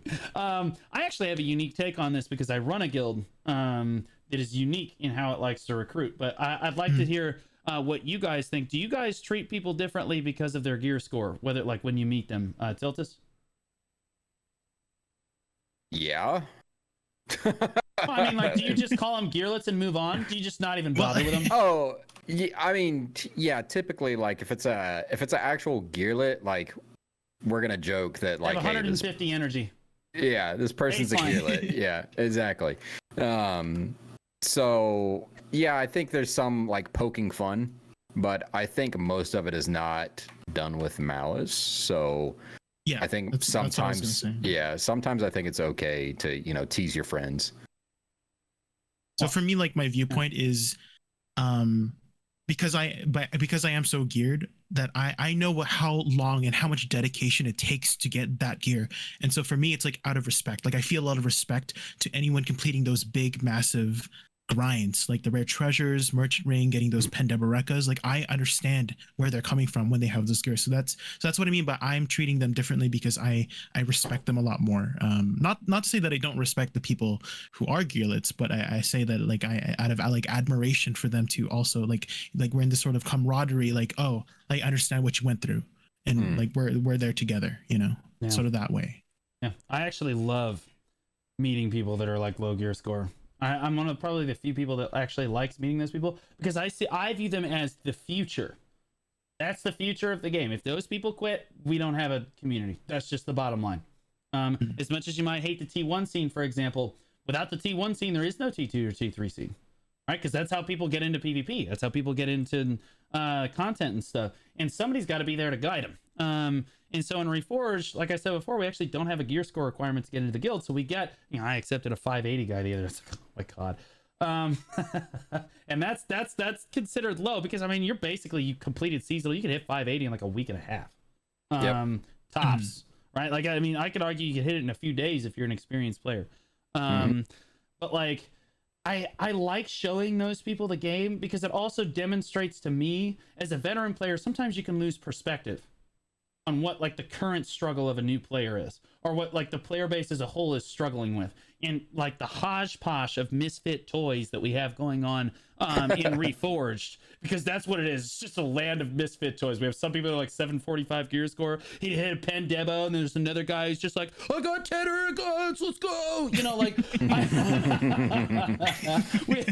it's a very wild environment. But like you get a full perspective on what players are struggling with at their different points in the game, and I like that, and I like helping them because it also helps me make my content because I much more concretely understand what players are struggling with and what they need and what they need to understand. So I actually like gearlets, as it were. We do definitely poke fun at people for having low gear score and stuff, for sure. It's a rite of passage. It's like an old boys club in there. I join the chat and I'm just immediately catching strays, right? Like everybody's giving each other shit. But like, I don't think anybody takes that kind of stuff personally. And I don't think new players really do either. If you tell you like, hey, you're a gearlet, oh no. That's most new players, right? Even if you're a veteran player, it's okay to be a gearlet sometimes. Right. Yeah. No, I mean, I'm a gearlet. Just hit a pen disto. I'm a gearlet. Look at Jay. Right? Like, I'm a gearlet. All right. So, speaking of end game gear, we're going to look at the Deboreka earrings a little bit. I've voiced my concerns about the Debo earrings, but looking at their stats specifically, and we talked a little bit about this in a previous podcast before it actually released, but now it's here. Now we can get it. Have either of you actually gotten a Debo earring yet? Yes, I have one Debo earring. Okay, you're carried. Okay. Tiltus, do you wait? Did you No, pull it out of your absolutely box? not. Yeah, I got it out of one of my calamity boxes. Yeah. Was it a rank What 1 box the at least? heck, dude? Yeah, it was one of the first time reward thingies. Oh, okay. Yeah. Okay, well then that's you got it. All right. Well, you haven't gotten it since then. Well, yeah. I have 5 pity pieces though. Yeah, as far as like the stats of the earring itself, it basically makes, in my opinion, it makes the disto kind of irrelevant. And it definitely shelves tongue grad earrings as kind of an earring in the game. However, I will say that I like how they've designed it. Is it very cleanly the best PvP earring in the game at the end game? Yeah, you need at least one of them so you can get the 3-set effect. Which is what, plus 10 hidden AP or something like that, right? Plus 12 AP. Plus 12, yeah, right? And how much AP does it have less than a pen? So pen disto is 21 AP and pen Deboreka is 19 AP, so it's 2 less sheet AP. Yeah, but you get a lot PP more back. hidden AP. Yeah, and which you is get a lot more basically like hidden- a bunch of. It's basically a new bracket, essentially, because the Right. brackets don't exist up there. Right, because the brackets at the end game don't exist anymore, so They're you like don't 1 really care as AP. much. Right, yeah. So yeah, you sacrifice a couple AP like sheets, but you get 10 hidden AP, which is what really matters. So you end up way more on like the offensive, and then you get 5 DP back too. So it's pretty undisputably, definitely the best earring in the game. At least to have one of them, maybe not both of them, but definitely one of them. That being said, the tongue grad still has a use because it has BSR on the earring. So and you never know. Currently, that's basically useless. I'll be honest. Currently, that's essentially useless. But also in the future, you might need that. Right? Like we've seen things come up out of nowhere with the capped content that they introduced. Suddenly green AP offhands are like a thing. We're like, wait, what? We thought these things were shelved forever ago. Well, what makes that thing unique is that it's got 10% special attack damage on it. And that And then they suddenly took matters, it away. Right? Okay, well, but okay, he does make he makes an excellent point. But my point is these things are designed so that there's always something very unique about them. So although the tongue grad is basically being retired here, it's still got a use potentially in the future. Do you guys like this power creep, or would you rather see stuff like this introduced in a different way? Tiltus, we'll start with you and then rotate over to Jay. I'm not a fan of power creep in any game ever. So I don't like power creep in this way. It happens in every game, but I'm just not a huge fan of it. I don't have the gear to where I'm even worried about Deboreka's right now. So my point is kind of just I don't like power creep in games. Well, I mean, that power creep also always has to exist. I know. In every game. So, like, my question is, do you like how they've introduced it here, or would you rather see it in a different way? Like, I'd rather clearly see you it don't in like it, but like, I'd rather see it in a different way, to be honest. If there were more options for us to choose from, then I think I would like it a lot more. But right now, with Tungrads not really having a use, I mean, Narcs are relatively irrelevant as well. Like you're gonna run one for a DR class for Narcs are DR really good. build, yeah, but like you're not doing as much damage in PvP if you're running, silly DR stuff most of the time. You're doing more damage though if you're alive. True. There's that. But I just think it's not even a question of if it's best in slot or not, and it is. So I'm not a super huge fan of it being this way. I don't feel like there's enough niche things to counterbalance it, if that makes sense. Okay, Jay, how do you feel about it? Well, I don't mind the way they introduce this because as you said before, like power creep just is inevitable essentially, right, in the progression of MMOs, and I think instead players should just adapt to the power creep. So I do think in my man terms said of... get good. Yeah, that was the most Korean advice I have ever heard in my entire life. Just get some gear, idiot. Like, I don't know. Well, I do think like the older accessories, they've been trying to make them. They've trying to trying to keep them more relevant by sort of reusing them. Like in terms of like the Tebek belt, if you check the recipe, it actually requires a base Tungrad belt to craft a Tebek belt. So I think this is a really good way to reuse older accessories. So maybe in the future, maybe we would be using a Tungrad earring base for a Tebek earring or something. And then there was that mention of a Tebek necklace that just never came out. So maybe they'll reintroduce that. So Well, thank God it never came out. It was Careful. literally Careful, the most, buddy. interesting it was mechanic. the most Very interesting horrible mechanic. thing I have ever seen in my entire. They just thought that it would be okay to tease that to us, and we were like, "Are you? What is being discussed in the developer office? Like, what is that?" For the listeners that don't know, the Tebek necklace was teased to have a get out of jail free mechanic in PvP. So if someone CC'd you, for example, you could just activate your necklace and then suddenly you weren't CC'd, they were. Your Uno reverse card. Yeah. Uno reverse The card, most, yeah.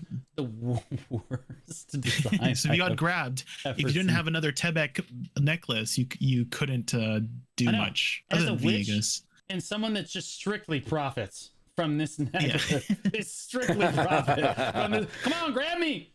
Let's go, bitch.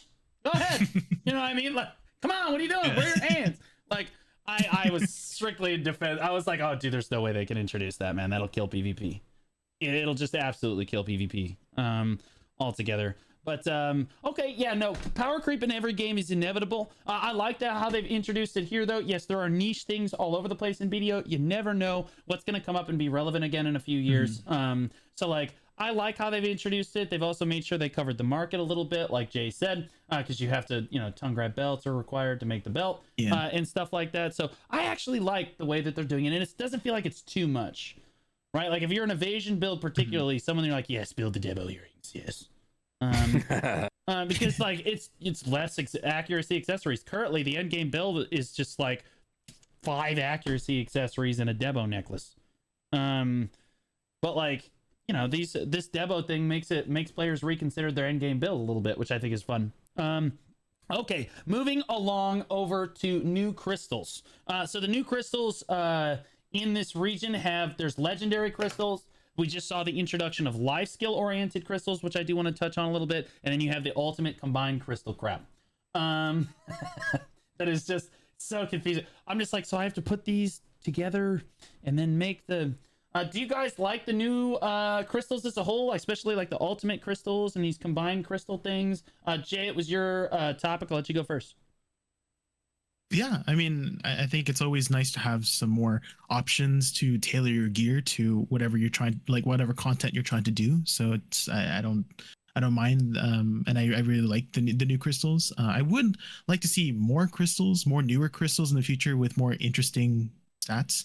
I do think the current stats that we do have, we've seen them all before, right? We've seen HP, additional evasion, additional damage reduction, but in terms of like other interesting utility stats such as HP on hit or something on a crystal, or maybe BSR related stats like regeneration or BSR damage or something like that on crystals would be more interesting as choices, because crystals at the end of the day they're there for us to tailor our playstyle. And so just having more stats, just having a stat stick, I do think it is a little bit boring. And so if we have more of those utility options, I think that would make crystal creation and crystal sets would be more interesting for the player base. I think so too. Tiltus?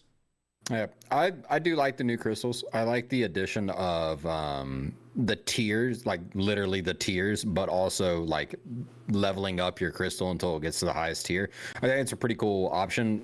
I like that they did that with the Hooms as well, because it allows you to take your old crystals that you have just hanging out and upgrade them to your next slot. We're talking about power creep. That's also a form of power creep. So but I like the concept of them. I like that most of them are combined and a lot of them use previous crystals, like the the Dark Fangs. All those are suddenly sold out on the market. You can't get them anymore.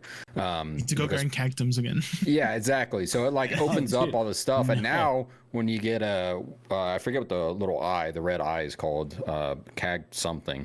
Now when you get those, that's like a 300 mil drop if you've got the other mats to make the Dark Fang, and it doesn't really require that much to make it. So I kind of like the new crystal setup. I think it's pretty cool, and I love the ultimate crystal idea as well. I think that's pretty neat. Yeah, I like the new crystals. I don't. The ultimate crystal is good. It's basically a stat stick, like Jay said. No more of that though. Let us customize. I also they added 2 more crystal slots, which is like for me, I'm like, oh yo, chill. Because I actually think that decreases the amount of diversity. Because now I'm just gonna throw these in here. I'm gonna throw these in here. Hooms don't really feel like a sacrifice anymore. Stuff like this, right? So like, I don't feel like we need any more crystal slots. But the way that they're currently designing these crystals are awesome. Yeah, I like that you're leveling up your crystal and everything, but I gotta say, dude, my worker has been working around the clock since the patch dropped. I haven't gotten a single Hoom crystal. Am I crazy? Am I doing something wrong? Is that the only way? You should have gotten 2. Oh yeah, no, I got the 2 from the main story. Okay, go hunt, bro. On the main story, I haven't got any. Go hunt. I don't think you can your get sniper out. I don't think the Hoom one can actually drop from hunting. It's only the nature one, I thought. Jay, do you know that? Oh, I think it's the nature, the decimation, the back attack one, and the bitterness one. Yeah, but and I think the crystal of harmony but not the harmony. Yeah, crystal of harmony is you. I think you can get a couple from quests, one from your journal, one from the Miss Meal quest, and then the rest is from the node, right? And the boss bundles, of course. Yeah. So, yeah, so you literally can't get the Hoom one from like hunting. You have to just like RNG it. Or wait, if I do the main story again, do I get 2 more? No. So it's like a side quest from Miss Mio. She asked for basically 2,000 of those Sampyeong coins. It's basically the quest coins that you get, or the daily coins. I can't. And you should get a. You can only do it once. It's like a one-time quest to get that crystal harmony. Yeah. Okay. Well, I've got bad news for you. I have to make this box that they have designed that actually, believe it or not, floats on the water. And that particular boat requires basically all of my coins to be used for this dog shit design boat. I see. Although they have, honestly, we talked about Jay. Boy, those cogs are turning up there. Look at him go. I was like, wait, a box in the water? What? The Panic Sun requires it. Yeah. Wait, is this there's the Panoc sock, the Panoxon, that one, the Panoc box? Yes. Yeah, Panoc box. Wait, there should be 3 available via quests. Really? There's a 3rd one. There's a Dokebi's Lost Belonging quest line that you can do. There's the Black Spirit gift, and then there's also the coins turn-in. So technically, you can get 3 just from questing. You can get 3? Yeah, okay, I didn't know about the 3rd one. To be clear, I can get. In fairness, to be clear, I can get the Hooms from the worker, right? Like it will come in via the worker node eventually. Okay. People are saying if you just spend 5 hours, you can. No. I don't care. I just want them eventually. I want low effort crystal obtaining. Okay. Like I did my boss rushes for the week, and I was like, can I just do calamities like 1-1-1 and then 2-2? And they were like, yeah. And I was like, bet. Like I want like the low level. Like, man, I do not want to spend time trying to. And I actually got one of the new back attack crystals from opening my boxes this week, which was sick. But like I have had such trouble getting my my Hooms, and that's like the big thing that I rely on as a shot caller is I need those new Hooms, and I don't want to change any of them until I can change all of them. So like yeah, it's kind of frustrating. Can we touch on the back attack crystal real quick? Oh, go ahead. It replaces the corrupted slot. So do y'all do you guys think you're going to use that at all? Okay, so just really quickly, I've had people in my guild test this in like PvP and stuff, and they say they're doing way more fucking damage than they were before, which makes me think that the corrupteds are either not working or these are just I feel like the corrupteds are just not working. So with the corrupteds, you get 10% critical damage per crystal. If you have 2 of them, you get a set bonus that gives you an additional 2. So you're getting 11% per crystal. The back attacks are just a flat 12 back attack damage. 22 so against you're getting 24. 20, right? But my whole thing is like I play Awakening DK specifically. I have 100% crit uptime in Awakening basically. Right. I can constantly have it up basically. But are you not a Valkyrie anymore? Well, back up. What happened? I'm on my DK flex lead arc right now. I've got a shot caller. I almost tagged it the other day, but I overcame that urge. I'm proud of you that you did that. When I hopped into Land of the Morning Light, I was like, I saw you play it on the DK. I gotta play DK, and I was gone from there. I was like, bro, I gotta play this class more. So I'm gonna try. I have one right now. I'm gonna try to get my second one for back attacks, and then I'm just gonna wing it one day and be like, all right, let's see if it works or not. See if it feels better. So what I'm thinking why it might do more damage is because like I don't know the math behind things, but I feel like there's some sort of like diminishing return or something with crit damage, because crit damage has a different multiplier, right, or something with than back attack in PvP or something like that. And I don't know the math behind it, but I feel like maybe there is some sort of diminishing returns happening because maybe we're stacking too much crit damage. It's not as effective as the back attack when you're. Where's choice? Somebody get choice in here. Yeah. No, I mean I gotta say like so back attack. So people say that crit damage is worth more because you know all your skills can crit and stuff, but all your skills can basically do back attack damage too. So like I don't know, man. Like it makes me want to try it in Node Wars. Math is hard, since I have one. Okay, you chill out of that. It makes me want to try it in Node Wars and see if I'm doing more damage. Honestly. So like I'll probably try out the back attack stuff and see if I'm doing more damage than the corrupteds. To be honest with you, are you guys using the back attack damages at I don't know, like Ash Forest or any? I don't have any yet, unfortunately. Oh, so sorry to hear that. I would like to try it in Olin's Valley because you know Olin's Valley have a lot of uptime on back attacks, but I don't have any yet, unfortunately. My workers have not working hard enough. Yeah, I got one from my box. Yeah, I got one from a box on the back attack. So yeah, I only got a Deboreka from the box, unfortunately. Unfortunately. Oh, okay, can we get this guy out of here? Is that all? Is that it's the only thing? Oh man, you poor guy. Yeah, I think that I don't know. I'm gonna try the back attack out. I got 2 of the DP ones. How do you guys feel about the DP ones? Like you get like I don't even remember. You get like 12 evasion or something from these things, and like 10 DR, and some other stuff. Do you guys feel like that changes the metagame at all? You feel, it's not AP, like it so I don't really care too much about. Oh my god, dude! I feel like it just super juices.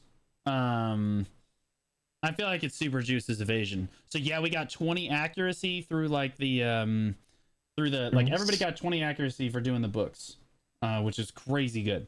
But like now you can also like if you're an evasion meme, you've got the option here. You know, you just throw on these brand new crystal of bitternesses, and then you get 10 DR, 12 evasion, and monster DR in your build.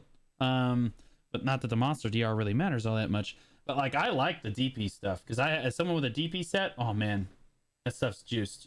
But are either of you guys wearing them? Okay, Jay, shut up. Tiltus, are you gonna wear them when you get them? I might for shot calling on Valk because I'm still doing that like 1 or 2 days a week. But I've heard rumblings of people in RBF complaining that everybody is way tankier and that the gear discrepancy really shows up in RBF right now because there's way more tanky stats via the crystals. So I think they're going to slowly slide into this like half meta thing. You have your players that are focusing accuracy and AP, and then you have your players that are really focusing on DP and evasion. So I think they'll probably come into meta like pretty soon, especially for like certain classes, evasion healthy classes that really desperately need more DR. So it'll be interesting to see. Okay, right on. And Jay, you said you're just not interested at all because they're not like damage.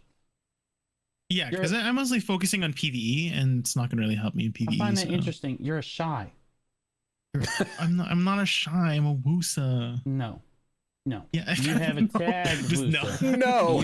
My man said no. What 2 classes do you have tagged together right now? And my main is a Wusa. My tag is a shy.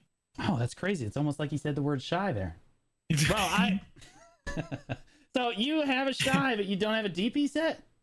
I do have a DP set, but the majority of the time, we're in a capped node war or siege, so I just use all HP oriented stuff. Do you play the Shy or the Wusa in PvP? I play Shy in PvP. Okay, so you're a Shy. Okay, okay, all right, fine, fine. I'm just okay, saying, you win. Okay. All right. No, you're a Wusa. I get it. I hear it. I love it. Flavor the month. Although I couldn't help but notice that in your videos you're playing Succession. You said the last Awakening Wusa, and that lasted all of like 4 days. I'm playing both. I'm clearing all of the bosses on both Awakening and Succession. I already posted 2 Awakening videos. Oh, okay. Mm-hmm. Gotcha. Okay. All right. Now I need to keep. I'm a content creator, bro. Relax. Yeah, okay. I got it. All right. Now we haven't been able to do our forum post segment lately, so I kind of want to jump a few subjects and hit the first forum post here. The first forum post that that we've picked out for this week comes to us from Valkea with a suggestion on mythical feathers and royal fern roots. Jay, this was you picked this out. Do you want to explain it to us? Yeah, so Valkea is suggesting that we can use the skinning for, the gathering for skinning to get mythical feathers, basically making it more, making skinning more relevant, but also allowing us to grind for it, because right now we generally get our mythical feathers from either Layla's petals that you're turning in for fairies, or just from the weekly, and it's just really slow. And with the introduction of T10 Doom soon, supposedly, that's right now the mythical market is dead, at least on NA. There's, the last time I checked, there was like thousands of orders. I don't know how much there are right now. I don't know if anybody if you guys are logged into video, you could check what the total amount of orders right now is, but it's like really hard. And one of my friends, Ariane, she's another fellow BDO VTuber, she says she has to wait at least like 4-5 weeks to do one single T10 attack, because she only really gets mythical feathers from those the 2 weeklies that give her 2 feathers every week. And so it's just really, with the introduction of a new T10, it's probably going to make it even harder.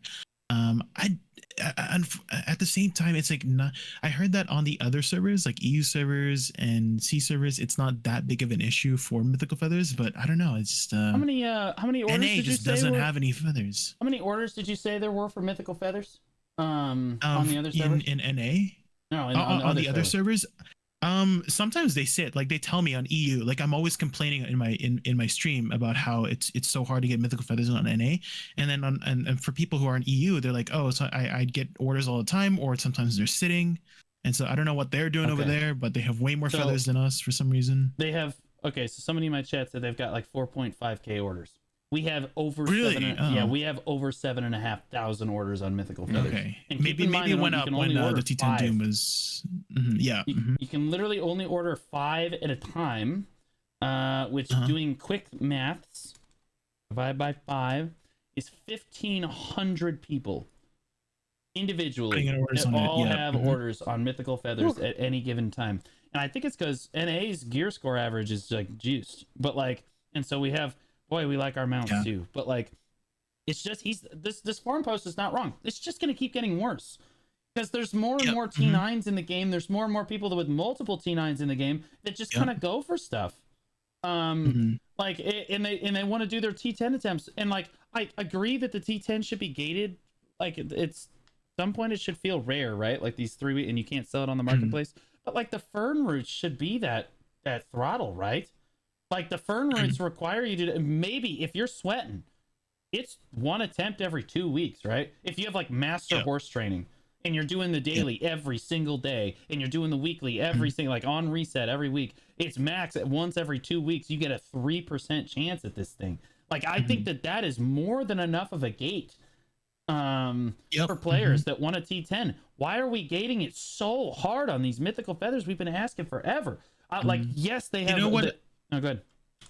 I was gonna say, you know what, like really bumped up the orders was when they released the T10 Unicorn and they used the same materials, and I did not really expect that, because in NA, luckily for me, I had a surplus of mythical feathers because I was preparing for the worst, and Yep. it was kind of bad. My T10 took 68 attempts before I got it. It was 2.5 years of dailies, and luckily I sort of foresaw my despair in the future, and I bought like 200, 300 plus when they were sitting, back in like 2021, and then when they introduced the T10 Dine, literally Gone. downhill from there. No more mythical feathers on the market Paper ever rice. for anybody. Yep. And then we would only really get mythical feathers from the weekly or events. So Yeah. yeah, they need to. This needs to be fixed. Like, it's okay to gate the content. You can't gate it this hard, man. Like, there's literally, you can't do attempts.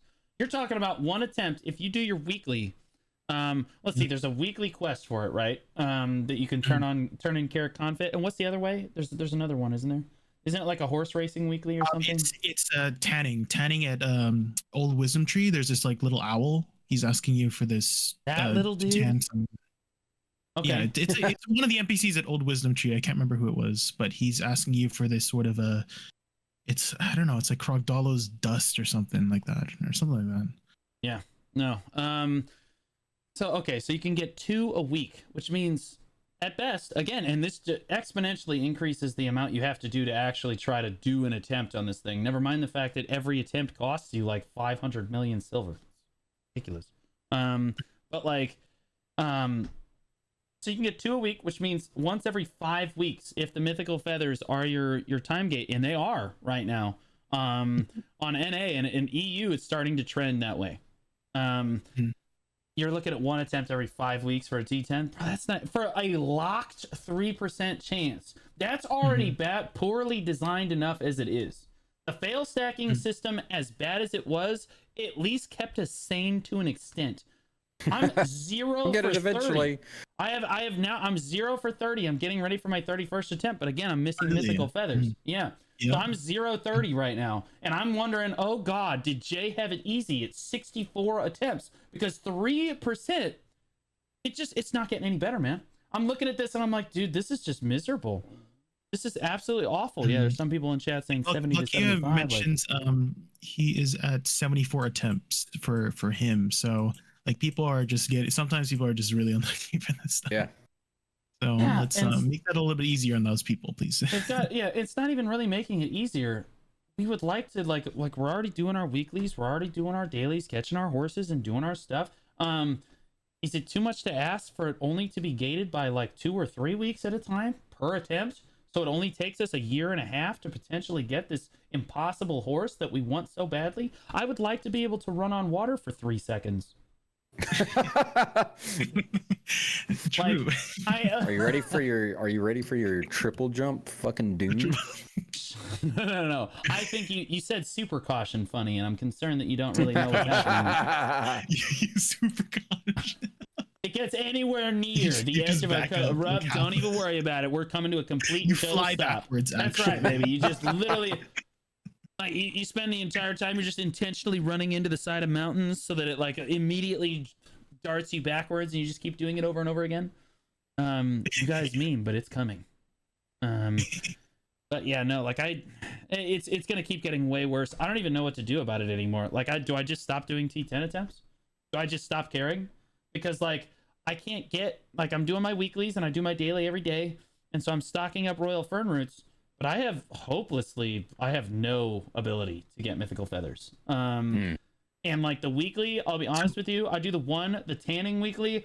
That's the first time hearing about it, and that sounds miserable.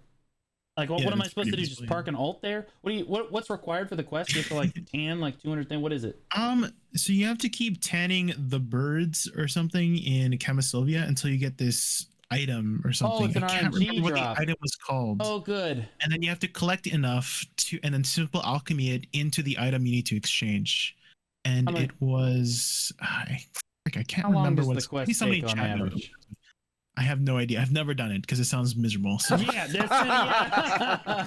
guy who's done like 70 attempts is like, nah, that's for the it's birds. called Powder of Ascension. It's called Powder of Ascension, and then you need enough powders to make a Wings of Ascension, and then you exchange that Wings of Ascension for 1 mythical feather a week. Okay, so people are saying it takes an hour in chat. Yeah, I can't be fucked. I don't know about the rest of you guys.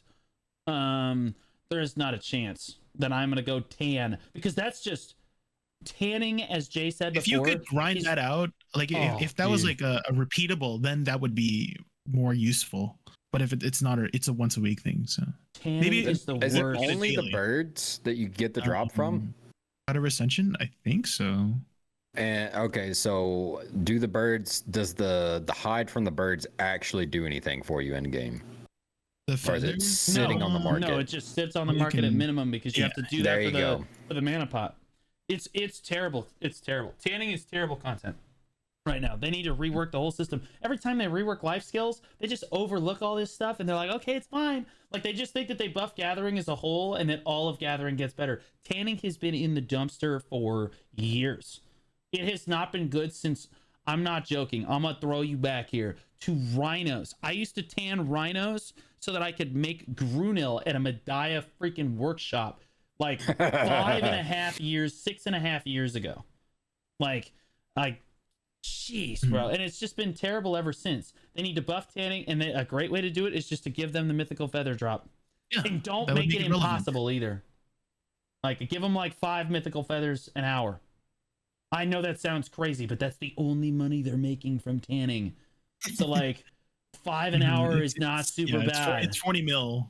Yeah. It's 40 mil each. So Yeah, like, so I don't know. Do you guys have any other suggestions other than what's laid out in the forum post? I know that Jay suggested the Tiltus. Are you even going for a T10, or do you have a T9 yet?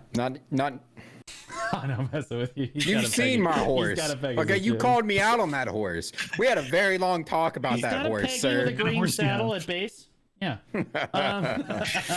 But yes, I am storing materials to go for a T10 because I'm probably gonna do Doom if it gets announced. So Oh, right on. as long as it's not doggy.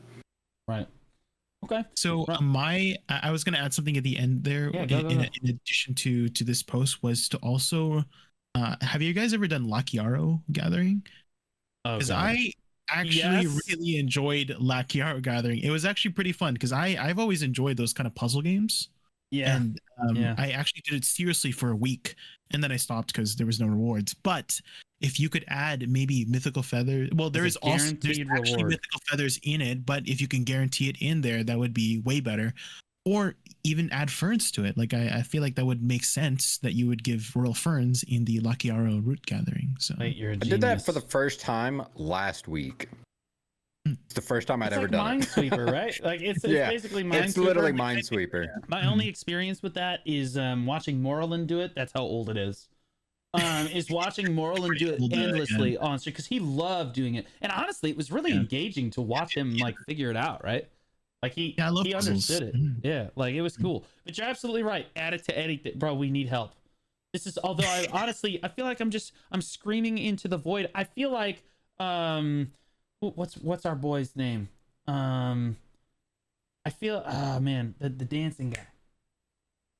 Oh, Starts I with know an who you're A. talking about. Frick, the guy from Oh, the countryside. Yeah, starts with an A. Andal or something. Ondal. Something. That's right. Ondal. I feel like Ondal. Ondal. O-N-D-A-L. Ondal, yeah. Yes, I feel like Ondal screaming into the pit right now, but it's never Yeah. gonna happen. I'm not actually screaming at anybody, bro. Like it's just like Garmoth's heart. We need more Garmoth's heart. I'm just screaming. The pre-orders for endlessly. Garmoth's Hearts went up We're with the just event. screaming endlessly into this pit. It's just never good. I feel like with no answer. Like we need Garmoth's hearts, which is essential endgame gear, and we need the mythical feathers for the things that we don't technically need, but everybody wants them now, right? So yeah, okay. The T10 Doom is really cool. Well, definitely everybody's going to be. And I mean, mom of is going course to be by orders. Of so. course, it's gonna look really cool, but at the super caution, how arguably cool is that? You're memeing right now, but they literally take everything. They're like the T10, The triple seater. the T10 can actually fly, and then we get it, and it's like that meme where it's like, "Mom, can we have flying mounts?" She's like, "No, we have flying mounts at home." And then you At get home, home, yeah. and it's just dog shit. It's just hovering. Right? Like they just suck the fun out of everything. And then it's like, Mom, can we have a horse that runs on water? She's like, oh no, we already got that at home. And then you get home and you can't get across a puddle without absolutely just face planting into the water. Like they just suck the fun out of everything. On top of time gating it behind a horse. I just think T10s are just miserably designed. They need to allow us to have a little bit more fun with them, and they need to make it only gated. I know this is crazy, but only gated by the Fern runes. I know that's insane. Yeah. But okay, closing thoughts. We got to wrap it up here. Tiltus, why don't you go first? Yeah, honestly, I'm pretty excited for the Festa. I know we talked about it earlier and kind of memed on it, but I'm kind of excited to see what's going to be announced, because it always gets me hype, and it gets a lot of the player base, I think, hyped too. So I hope we have some good announcements. I'm looking forward to it. It is happening on Saturday. If you are watching Saturday, live, or in the next couple of days, Saturday, the 1st of July. Yeah, I mean, I thought we had some great topics tonight. I'm excited about Imoogi, more global releases. We talked about dungeons, or scenarios, or whatever the heck do you want to call them. I would love to see that introduced. All in all, I think the game's in a really good state right now, actually. I keep telling people that, and they keep mocking me, but unironically, yeah. I think the game is in a good state right now. So, but yeah, I'm Tiltus TV. I do a lot of PvP stuff. I'm the shot caller for the Alliance Solace currently. Well, I'm the flex caller for the Alliance Solace currently. You got demoted? What happened? I'm on my DK arc. So I was like, and I need a break from shot calling. I've shot called every main day war, 3 wars a week for the last 6 months. I was like, bro, say no more. I get it, but say no more. I was like, I want to do something else for a little bit. So I've never done flex. The option. I'm glad that you have I've the option. never. Well, it took a lot of grease and some palms, but I'm currently leading flex. I've never done flex before, so this is a new experience. I've always been primary caller in every guild I've ever been in. It's good to try other things, yeah. Yeah, you learn a lot. I do a lot of PvP. I'm a huge Dark Souls fan. If you want to watch me play Dark Souls, I do Souls Sundays, where I'm play through every Dark Souls game. Super fun, and I know way too much about it. So if you want to come be a lore nerd with me, you can find me on Sundays streaming Dark Souls. All right, Jay.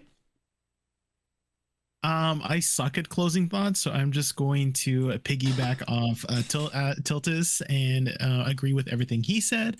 And also, my name is Jay Kuhn. I do a lot of endgame PvE content, such as Olin's, dungeons, and the boss splits. I recently defeated all the boss splits on Calamity 7. You can find them on my YouTube channel, and you can find me live at twitch.tv/JayKuhnVTV before the T. That is always my favorite part of the podcast, when they're interacting with each other and they just said what he said, and then they move on. That's what makes a good podcast right there. Thanks so this much, guy got Jay. it right. Next. And I am Blue Squadron.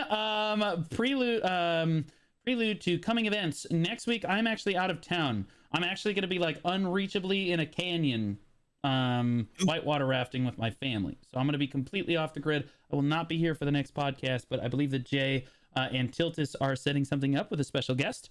So you guys enjoy that for next week. Remember that you can always find the Spotify, us on Spotify and Apple Podcasts. It is always up the night after the podcast airs, which is Tuesday evenings at 8 p.m. Central. Although, yeah, last week I was a day late on that, and I messed up because I forgot to hit publish on the MP3 file. That was my bad. But every week it is generally up immediately right after the podcast airs. And you can also find me. I am doing a lot of work on YouTube this summer. I am putting in the time. I've got choose your class guides to help new players choose, or even re-rolling players choose their new class in BDO. It's got succession footage, awakening footage, and I go through the different aspects of the class and what makes them different from each other, and give you basically all the bullet points that you need if you're thinking about re-rolling to that class, or you're thinking about playing BDO in general and you're trying to choose your class for the first time. That's what that series is designed for. And then I'm going to be coming out with large-scale positioning and PvP guides. I'm going to probably come out with a brand new witch guide, which will be really cool. So make sure you stay tuned for the YouTube content. You can always find the podcast there as well.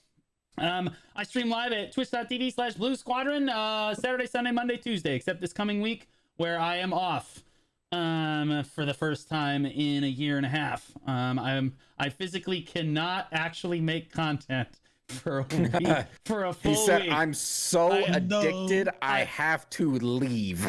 I still might like do some vlogging videos while I'm down there.